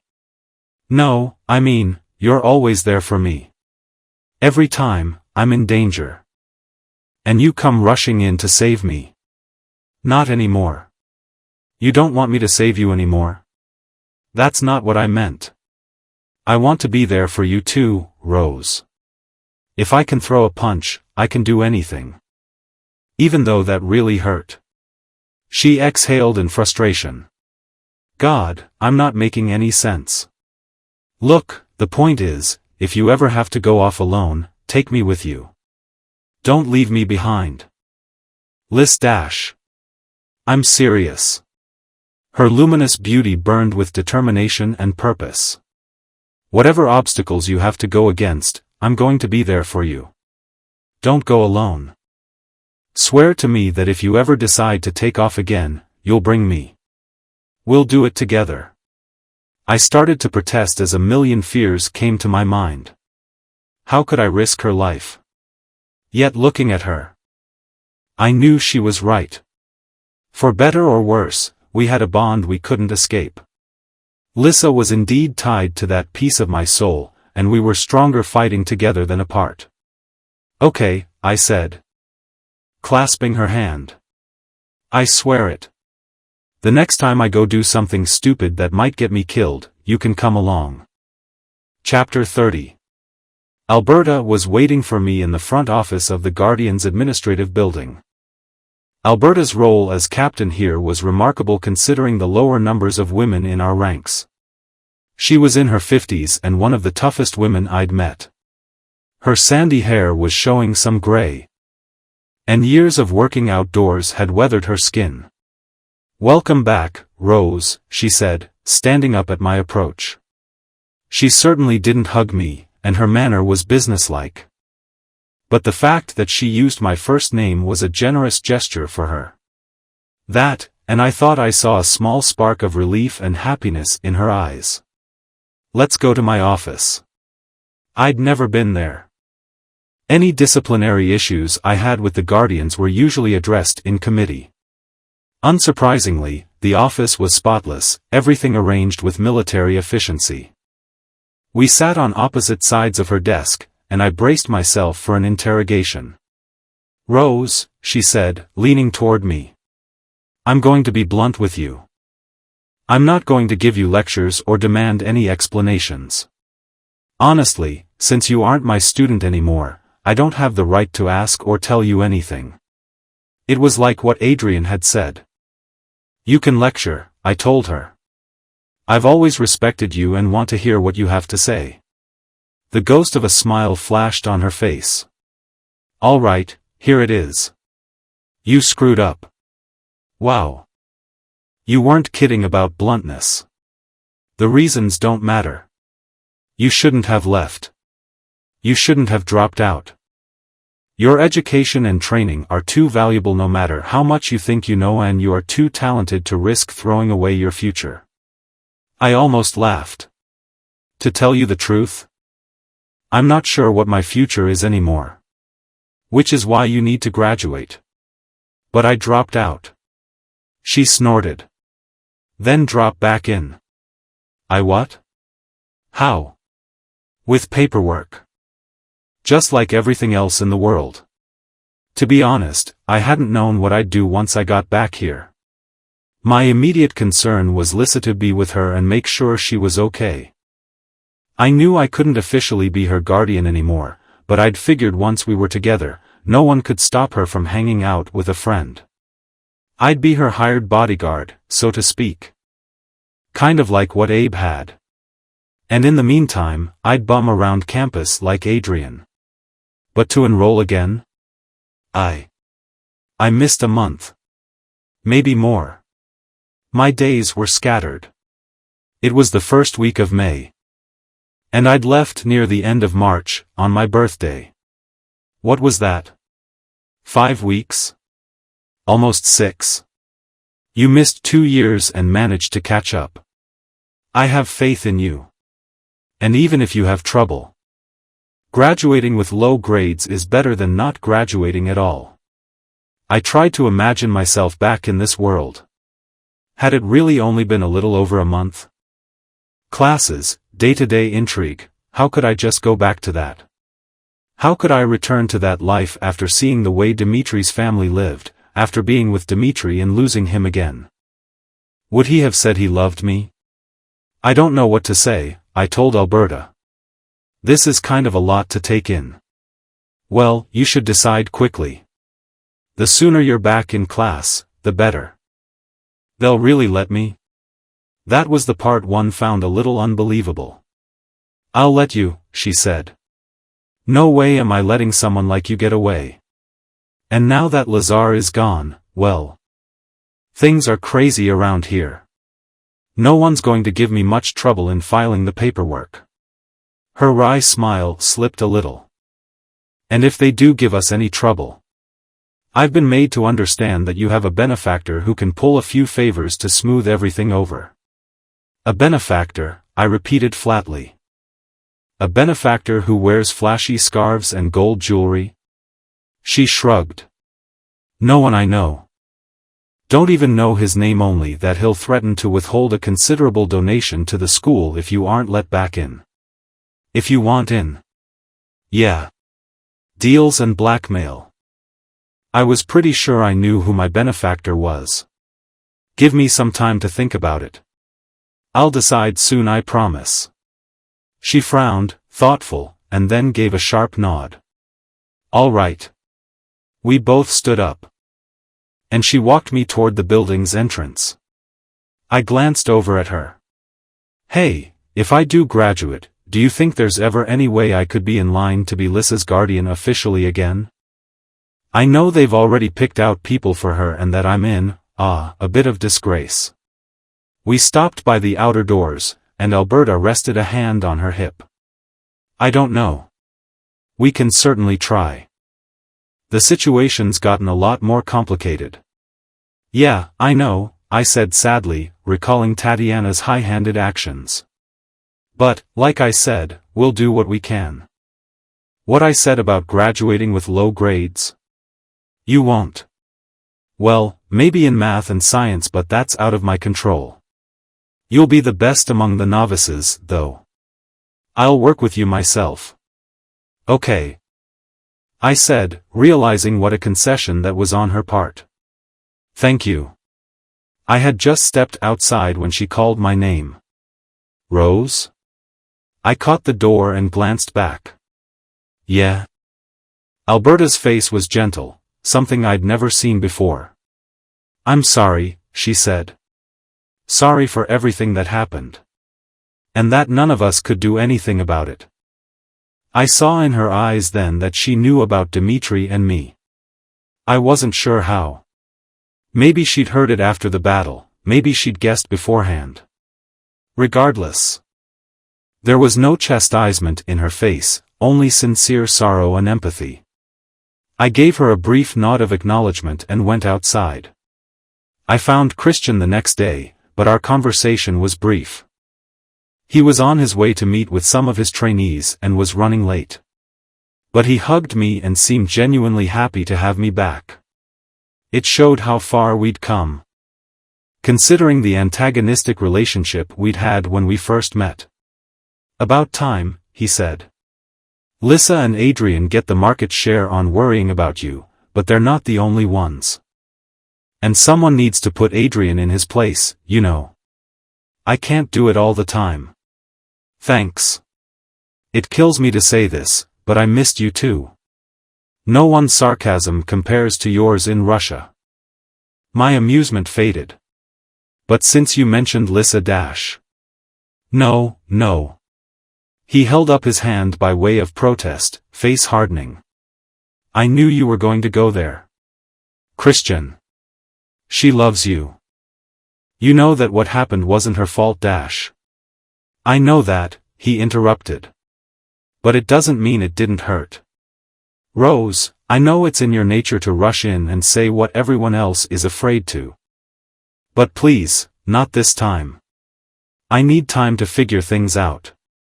I had to bite back a lot of comments. Lissa had mentioned Christian in our talk yesterday. What had happened between them was one of her biggest regrets, probably the thing she hated Avery the most for. Lissa wanted to approach him and make up, but he'd kept his distance. And yes. He was right. It wasn't my place to rush in yet. But I did need them to fix this. So I respected his wishes and simply nodded. Okay. For now. My last words made his smile twist a little. Thanks. Look, I've got to head off. If you ever want to show these kids how to kick ass the old-fashioned way, come by sometime. Jill would pass out if she saw you again. I told him I would and let him go on his way, seeing as I had places to be. No way was I finished with him, though. I had a dinner date with Adrian and Lissa. Up in one of the lounges in guest housing. Talking to Christian had made me late, and I hurried through the building's lobby, barely taking note of my surroundings. Always in a rush, a voice said. It's a wonder anyone can get you to stop moving. I came to a halt and turned, my eyes wide. Mom. She stood leaning against the wall, arms crossed. With her cropped auburn hair as curly and messy as ever. Her face, weathered like Alberta's from being out in the elements, was filled with relief and love. There was no anger, no condemnation. I had never been so happy to see her in my life. I was in her arms in an instant, resting my head on her chest even though she was shorter than me. Rose, Rose, she said into my hair. Don't ever do this again. Please. I pulled back and looked at her face, astonished to see tears spilling from her eyes. I had seen my mother tear up in the wake of the attack on the school. But never had I seen her outright cry. Certainly not over me. It made me want to cry too, and I uselessly tried to dry her face with Abe's scarf. No, it's okay. Don't cry, I said. Taking on an odd role reversal. I'm sorry. I won't do it again. I missed you so much. It was true. I loved Alina Belikova. I thought she was kind and wonderful and would cherish the memories of her comforting me about Dimitri and always going out of her way to feed me. In another life. She could have been my mother-in-law. In this one, I would always regard her as a kind of foster mother. But she wasn't my real mother. Janine Hathaway was. And standing there with her. I was happy, so happy that I was her daughter. She wasn't perfect, but no one was, as I was learning. She was, however, good and brave and fierce and compassionate, and I think she understood me more than I realized sometimes. If I could be half the woman she was, my life would be well spent. I was so worried. She told me, recovering herself. Where did you go? I mean, I know now you were in Russia, but why? I thought. I swallowed and again saw Dimitri with my stake in his chest. Well. There was something I had to do. I thought I had to do it on my own. I wasn't sure about that last part now. True, I had accomplished my goal on my own. But I was realizing now how many people loved me and were with me. Who knew how differently things might have turned out if I'd asked for help? Maybe it would have been easier. I have a lot of questions, she warned.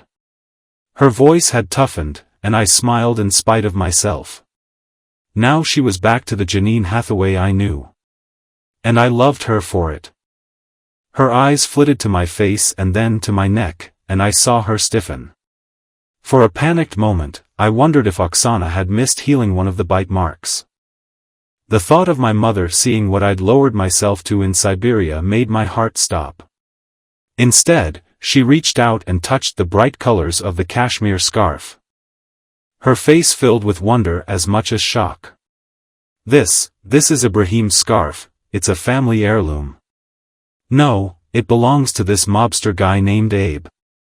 I stopped as soon as the name crossed my lips. Abe. Ibrahim. Hearing them both out loud made me realize how similar they were. Abe.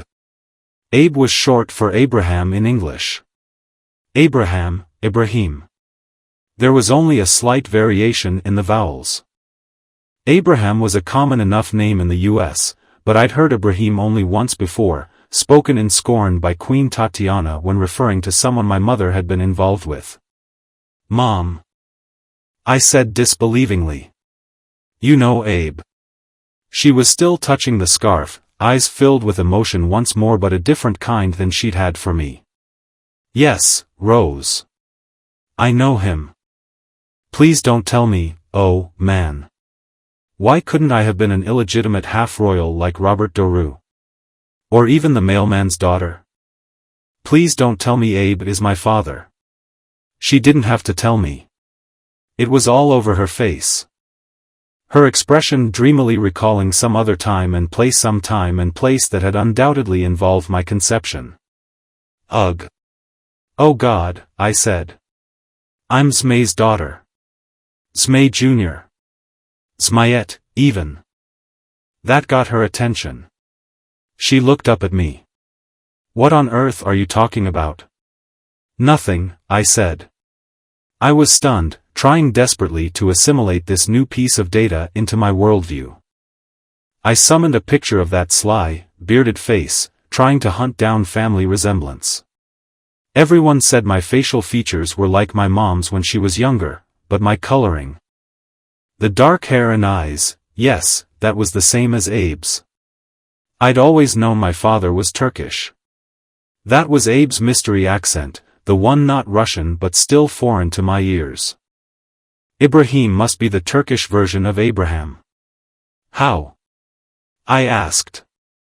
How in the world did you get involved with someone like that? She looked offended. Ibrahim is a wonderful man. You don't know him like I do. Obviously. I hesitated. Mom, you must know. What is it that Abe does for a living?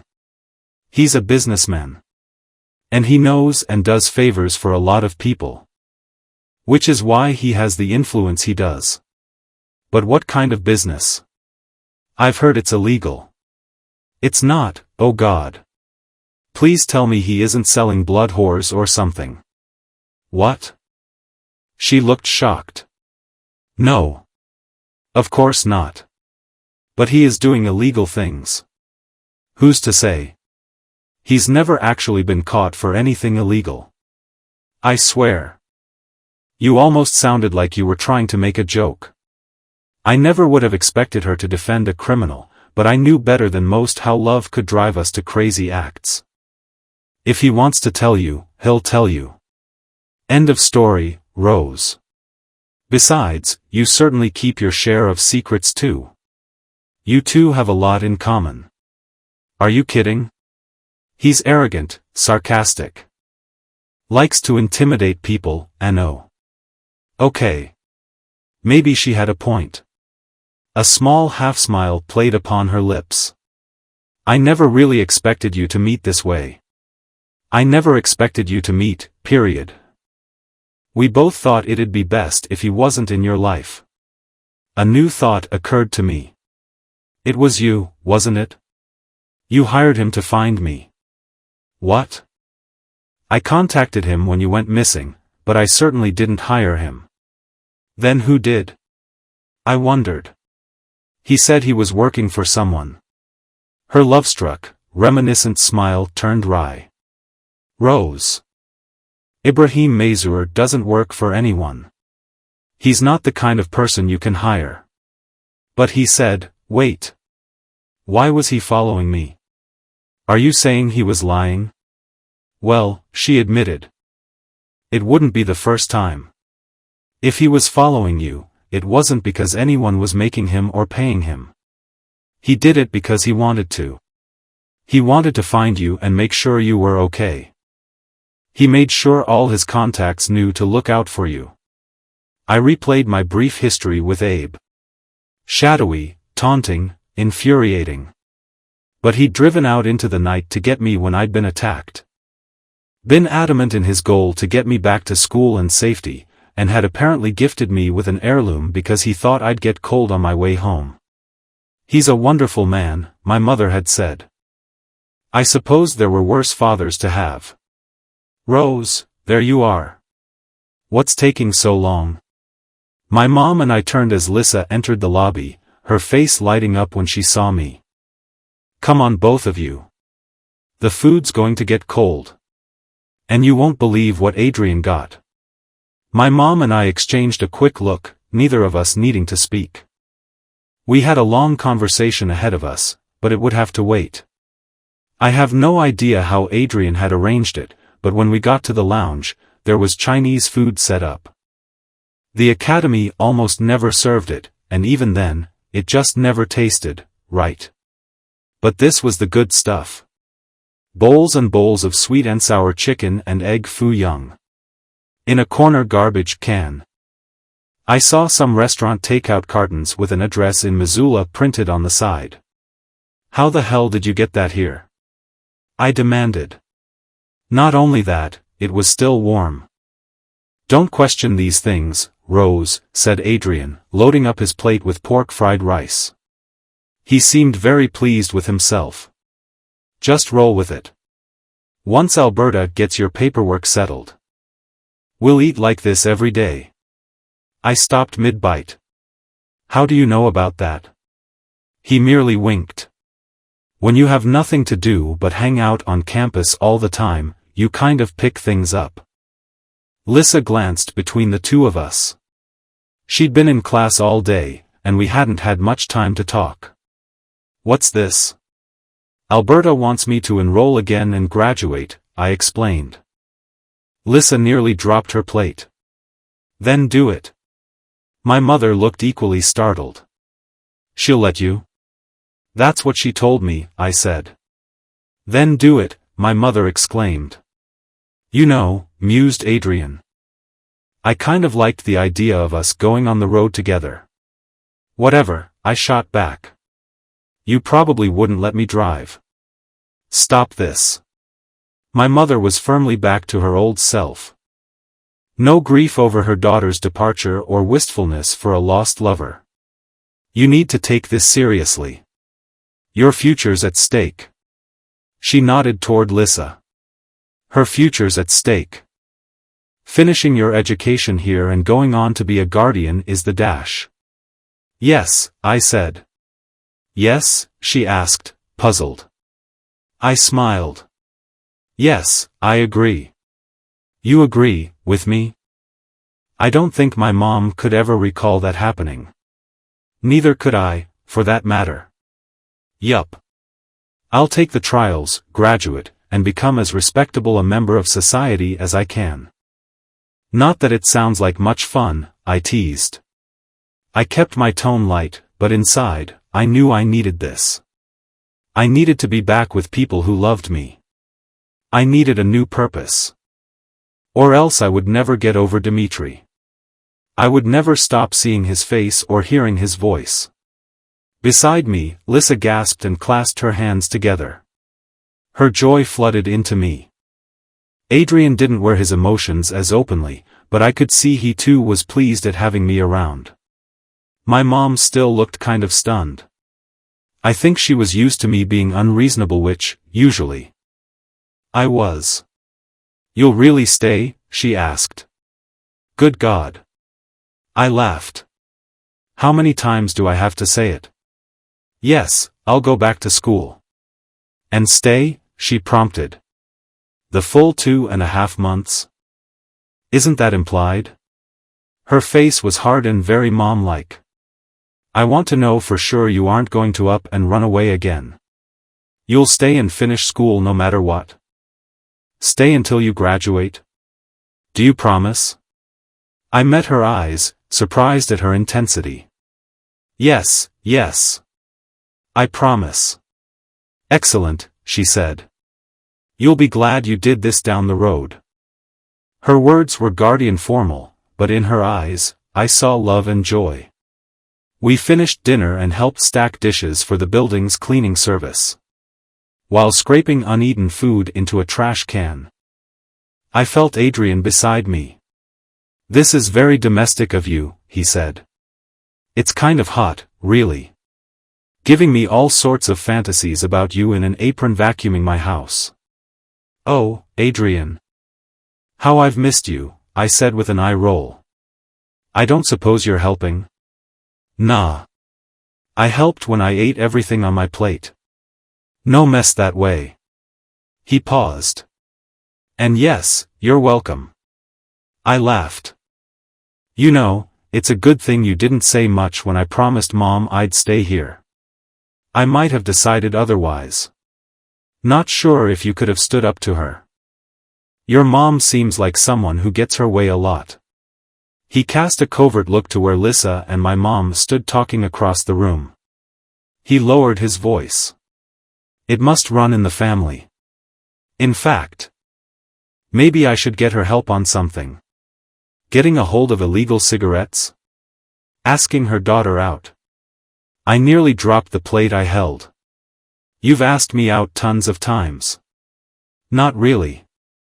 I've made inappropriate suggestions and frequently pushed for nudity. But I've never asked you out on a real date. And, if memory serves, you did say you'd give me a fair chance once I let you clean out my trust fund. I didn't clean it out, I scoffed. But standing there, looking at him, I remembered that I had said that if I survived my quest for Dimitri, I'd give Adrian a shot. I would have said anything to get the money I needed then, but now, I saw Adrian through new eyes. I wasn't ready to marry him by any stretch of the imagination, nor did I fully consider him reliable boyfriend material. I didn't even know if I wanted a boyfriend ever. But he had been a good friend to me and everyone else throughout all of this chaos. He'd been kind and steady, and yeah, I couldn't deny it, even with a fading black eye. He was still extraordinarily handsome. And while it shouldn't have mattered, Lissa had gotten it out from him that a lot of his infatuation with Avery had been compulsion-induced.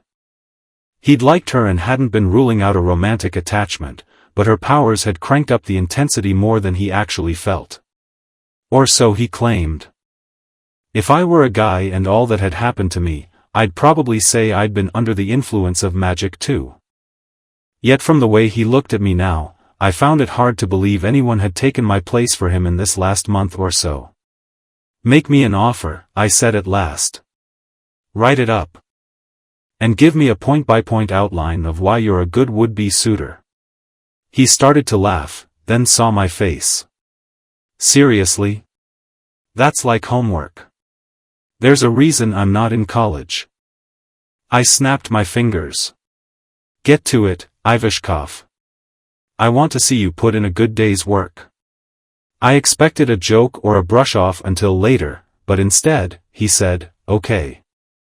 Okay? Now I felt like my mom had earlier, when I'd quickly agreed with her. Yep. I'm going to go back to my room right now to start drafting my assignment. I stared incredulously as he reached for his coat. I had never seen Adrian move that fast when any kind of labor was involved. Oh no. What had I gotten myself into? He suddenly paused and reached into his coat pocket with an exasperated smile. Actually, I already practically wrote you an essay. Nearly forgot. He produced a piece of folded paper and waved it in the air. You have got to get your own phone. I'm not going to be your secretary anymore. What is that? Some foreign guy called me earlier, said my number was in his phone's memory. Again, Adrian eyed Lissa and my mom. They were still deep in conversation. He said he had a message for you and didn't want me to tell anyone else. He made me write it out and read it back to him. You're the only person I'd do that for, you know. I think I'm going to mention it when I write up my dating proposal. Will you just hand it over? He gave me the note with a wink, sketched me a bow, and then said goodbye to Lisa and my mom. I kind of wondered if he really was going to go write up a dating proposal. Mostly, my attention was on the note. I had no doubt who had called him. I'd used Abe's phone to dial Adrian in Novosibirsk and had later told Abe about Adrian's financial involvement in my trip. Apparently, my father ugh. That was still an unreal thought had decided that made Adrian trustworthy, though I wondered why my mom couldn't have been used as a messenger. I unfolded the note. And it took me a few seconds to decipher Adrian's writing. If he did write me a dating proposal, I really hoped he would type it. The note read. Sent a message to Robert's brother. He told me there was nothing I could offer that would make him reveal Robert's location, and believe me, I have much to offer. But he said as long as he had to spend the rest of his life in there, then the information would die with him. Thought you'd like to know. It was hardly the essay Adrian had made it out to be. It was also a bit cryptic, but then Abe wouldn't want its contents easily understandable to Adrian. To me, the meaning was clear. Robert's brother was Viktor Dashkov. Abe had somehow gotten a message to Viktor in whatever horrible remote prison he was locked away in. Somehow, it didn't surprise me that Abe could pull that off. Abe had no doubt attempted one of his trades with Viktor in order to find out where Robert was. But Viktor had refused. No surprise there either. Viktor wasn't the most helpful of people, and I couldn't entirely blame him now. The guy was locked up for life, in prison. What could anyone offer a condemned man that would really make a difference in his life? I sighed and put the note away, somehow touched that Abe had done this for me, as futile as it was. And again, the same argument came to mind. Even if Viktor had given up Robert's location, what did it matter? The farther I got from the events in Russia, the more ridiculous it became to even consider turning a Strigoi back to his original form. Only true death could free them. Only death. My mom's voice saved me before I could begin reliving the bridge scene once more in my head. She told me she had to leave but promised we'd talk later. As soon as she was gone, Lisa and I made sure everything was set in the lounge before heading off to my room. She and I still had a lot of talking to do too. We went upstairs. And I wondered when they'd move me out of guest housing and back to the dorm. Probably whenever Alberta finished with the red tape. It still seemed impossible to accept that I was going to be able to return to my old life and move on from all that had happened in the last month or so. Did Adrian give you a love note? Lisa asked me. Her voice was teasing, but through the bond, I knew she still worried about me grieving for Dimitri. Not yet, I said. I'll explain later. Outside my room, one of the building attendants was just about to knock on the door. When she saw me, she held out a thick padded envelope. I was just bringing this to you. It arrived in today's mail. Thanks, I said. I took it from her and looked at it. My name and Street Vladimir's address were printed in neat writing, which I found odd, since my arrival here had been sudden. There was no return address. But it bore Russian postmarks and delivery through Global Overnight Mail. Do you know who it's from? Lisa asked once the woman was gone. I don't know. I met a lot of people in Russia. It could have been from Alina, Mark, or Sydney. Yet, something I couldn't quite explain set my senses on high alert. I tore open one side and reached in. My hand closed around something cold and metallic. I knew before I even pulled it out what it was. It was a silver stake. Oh God, I said. I rolled the stake around, running my finger over the engraved geometric pattern at its base. There was no question. One of a kind. This was the steak I'd taken from the vault in Galena's house. The one-eyed, "Why would someone send you a steak?" asked Lissa. I didn't answer and instead pulled out the envelope's next item, a small note card. There, in handwriting I knew all too well, was: "You forgot another lesson, never turn your back until you know your enemy is dead. Looks like we'll have to go over the lesson again the next time I see you, which will be soon. Love, D." "Oh," I said, nearly dropping the card. "This is not good." The world spun for a moment, and I closed my eyes, taking a deep breath. For the 100th time. I ran through the events of the night I'd escaped from Dimitri. Every other time, my emotions and attention were always on the look on his face when I stabbed him. The sight of his body falling into that black water. Now my mind summoned up the details of the struggle.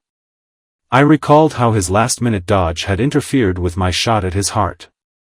For a moment out there, I hadn't thought I'd gotten the stake in hard enough until I'd seen his face go slack and watched him fall. But I really hadn't gotten the stake in hard enough. My first instinct had been right, but things had happened too fast. He'd fallen, and then what? Had the stake been loose enough to fall out on its own? Had he been able to pull it out? Had the river's impact knocked it out? All those practice dummies, all for nothing, I muttered. Recalling how Dimitri had drilled me over and over to plunge a stake into the chest so it would get past the ribs and into the heart. "Rose," exclaimed Lissa. I had a feeling this wasn't the first time she'd said my name. What's going on? The most important staking of my life, and I had messed it up. What would happen now? Looks like we'll have to go over the lesson again the next time I see you, which will be soon. I didn't know what to feel. Despair that I hadn't released Dimitri's soul and fulfilled the promise I'd secretly made to him? Relief that I hadn't killed the man I loved? And always that question. Would he have said he loved me if we'd had a few moments more? I still had no answers. My emotions were running crazy, and I needed to put them on hold and analyze what I knew here. First. 2.5 months. I'd promised my mom 2.5 months. No action until then. Meanwhile, Dimitri was still out there, still a Strigoi. As long as he was loose in the world, there would be no peace for me. No closure. Looking at that card again, I realized I would have no peace even if I tried to ignore him. I understood the card's message. Dimitri was coming for me this time. And something told me that I had blown my chance at being turned Strigoi. He was coming to kill me. What had he said when I escaped the manor? That there was no way we could both be alive in the world? And yet, maybe we could. When I didn't answer her right away, Lissa's worry grew. "Your face is freaking me out a little. What are you thinking? Do you believe in fairy tales?" I asked, looking up into her eyes. Even as I said the words, I could imagine Mark's disapproval. What kind of fairy tales? The kind you aren't supposed to waste your life on. I don't understand, she said. I'm totally lost. Tell me what's going on. What can I do? 2.5 months. I had to stay here for 2.5 months. It seemed like forever. But I'd promised my mom that I would, and I refused to be rash again, particularly with the stakes so high now. Promises. I was drowning in promises. I'd even promised Lissa something. Did you mean it before? You want to go with me on my next crazy quest? No matter what? Yes. There was no uncertainty or hesitation in the word, no wavering in her steady green eyes. Of course, I wondered if she'd feel the same way later when she found out what it was we were going to do. What could anyone offer a condemned man that would really make a difference in his life? I'd pondered that earlier, trying to figure out what could get Viktor Dashkov to talk. Victor had told Abe there was nothing anyone could offer that would make him give up the information about his brother's alleged ability to restore Strigoi. Victor was serving a life sentence. No bribe could matter to him anymore. But one thing could, I realized. Freedom. And there was only one way to achieve that. We were going to have to break Viktor Dashkov out of prison. But I decided not to mention that to Lissa quite yet. All I knew for now was that I had a fleeting shot at saving Dimitri. Mark had said it was a fairy tale, but I had to take the chance. The question was, how long did I have until Dimitri came to kill me? How long did I have to figure out if the impossible was actually possible? That was the real issue. Because if Dimitri showed up before I had a chance to find the dragon in this story, Victor, things were going to get ugly. Maybe this whole Robert thing was one big lie, but even if it wasn't, well. The clock was ticking. If Dimitri came for me before I could get to Victor and Robert, I'd have to fight him again. No question. I couldn't wait for this magical cure. I'd have to kill Dimitri for real this time and lose any chance I might have to bring back my prince. Damn. It's a good thing I work well under pressure.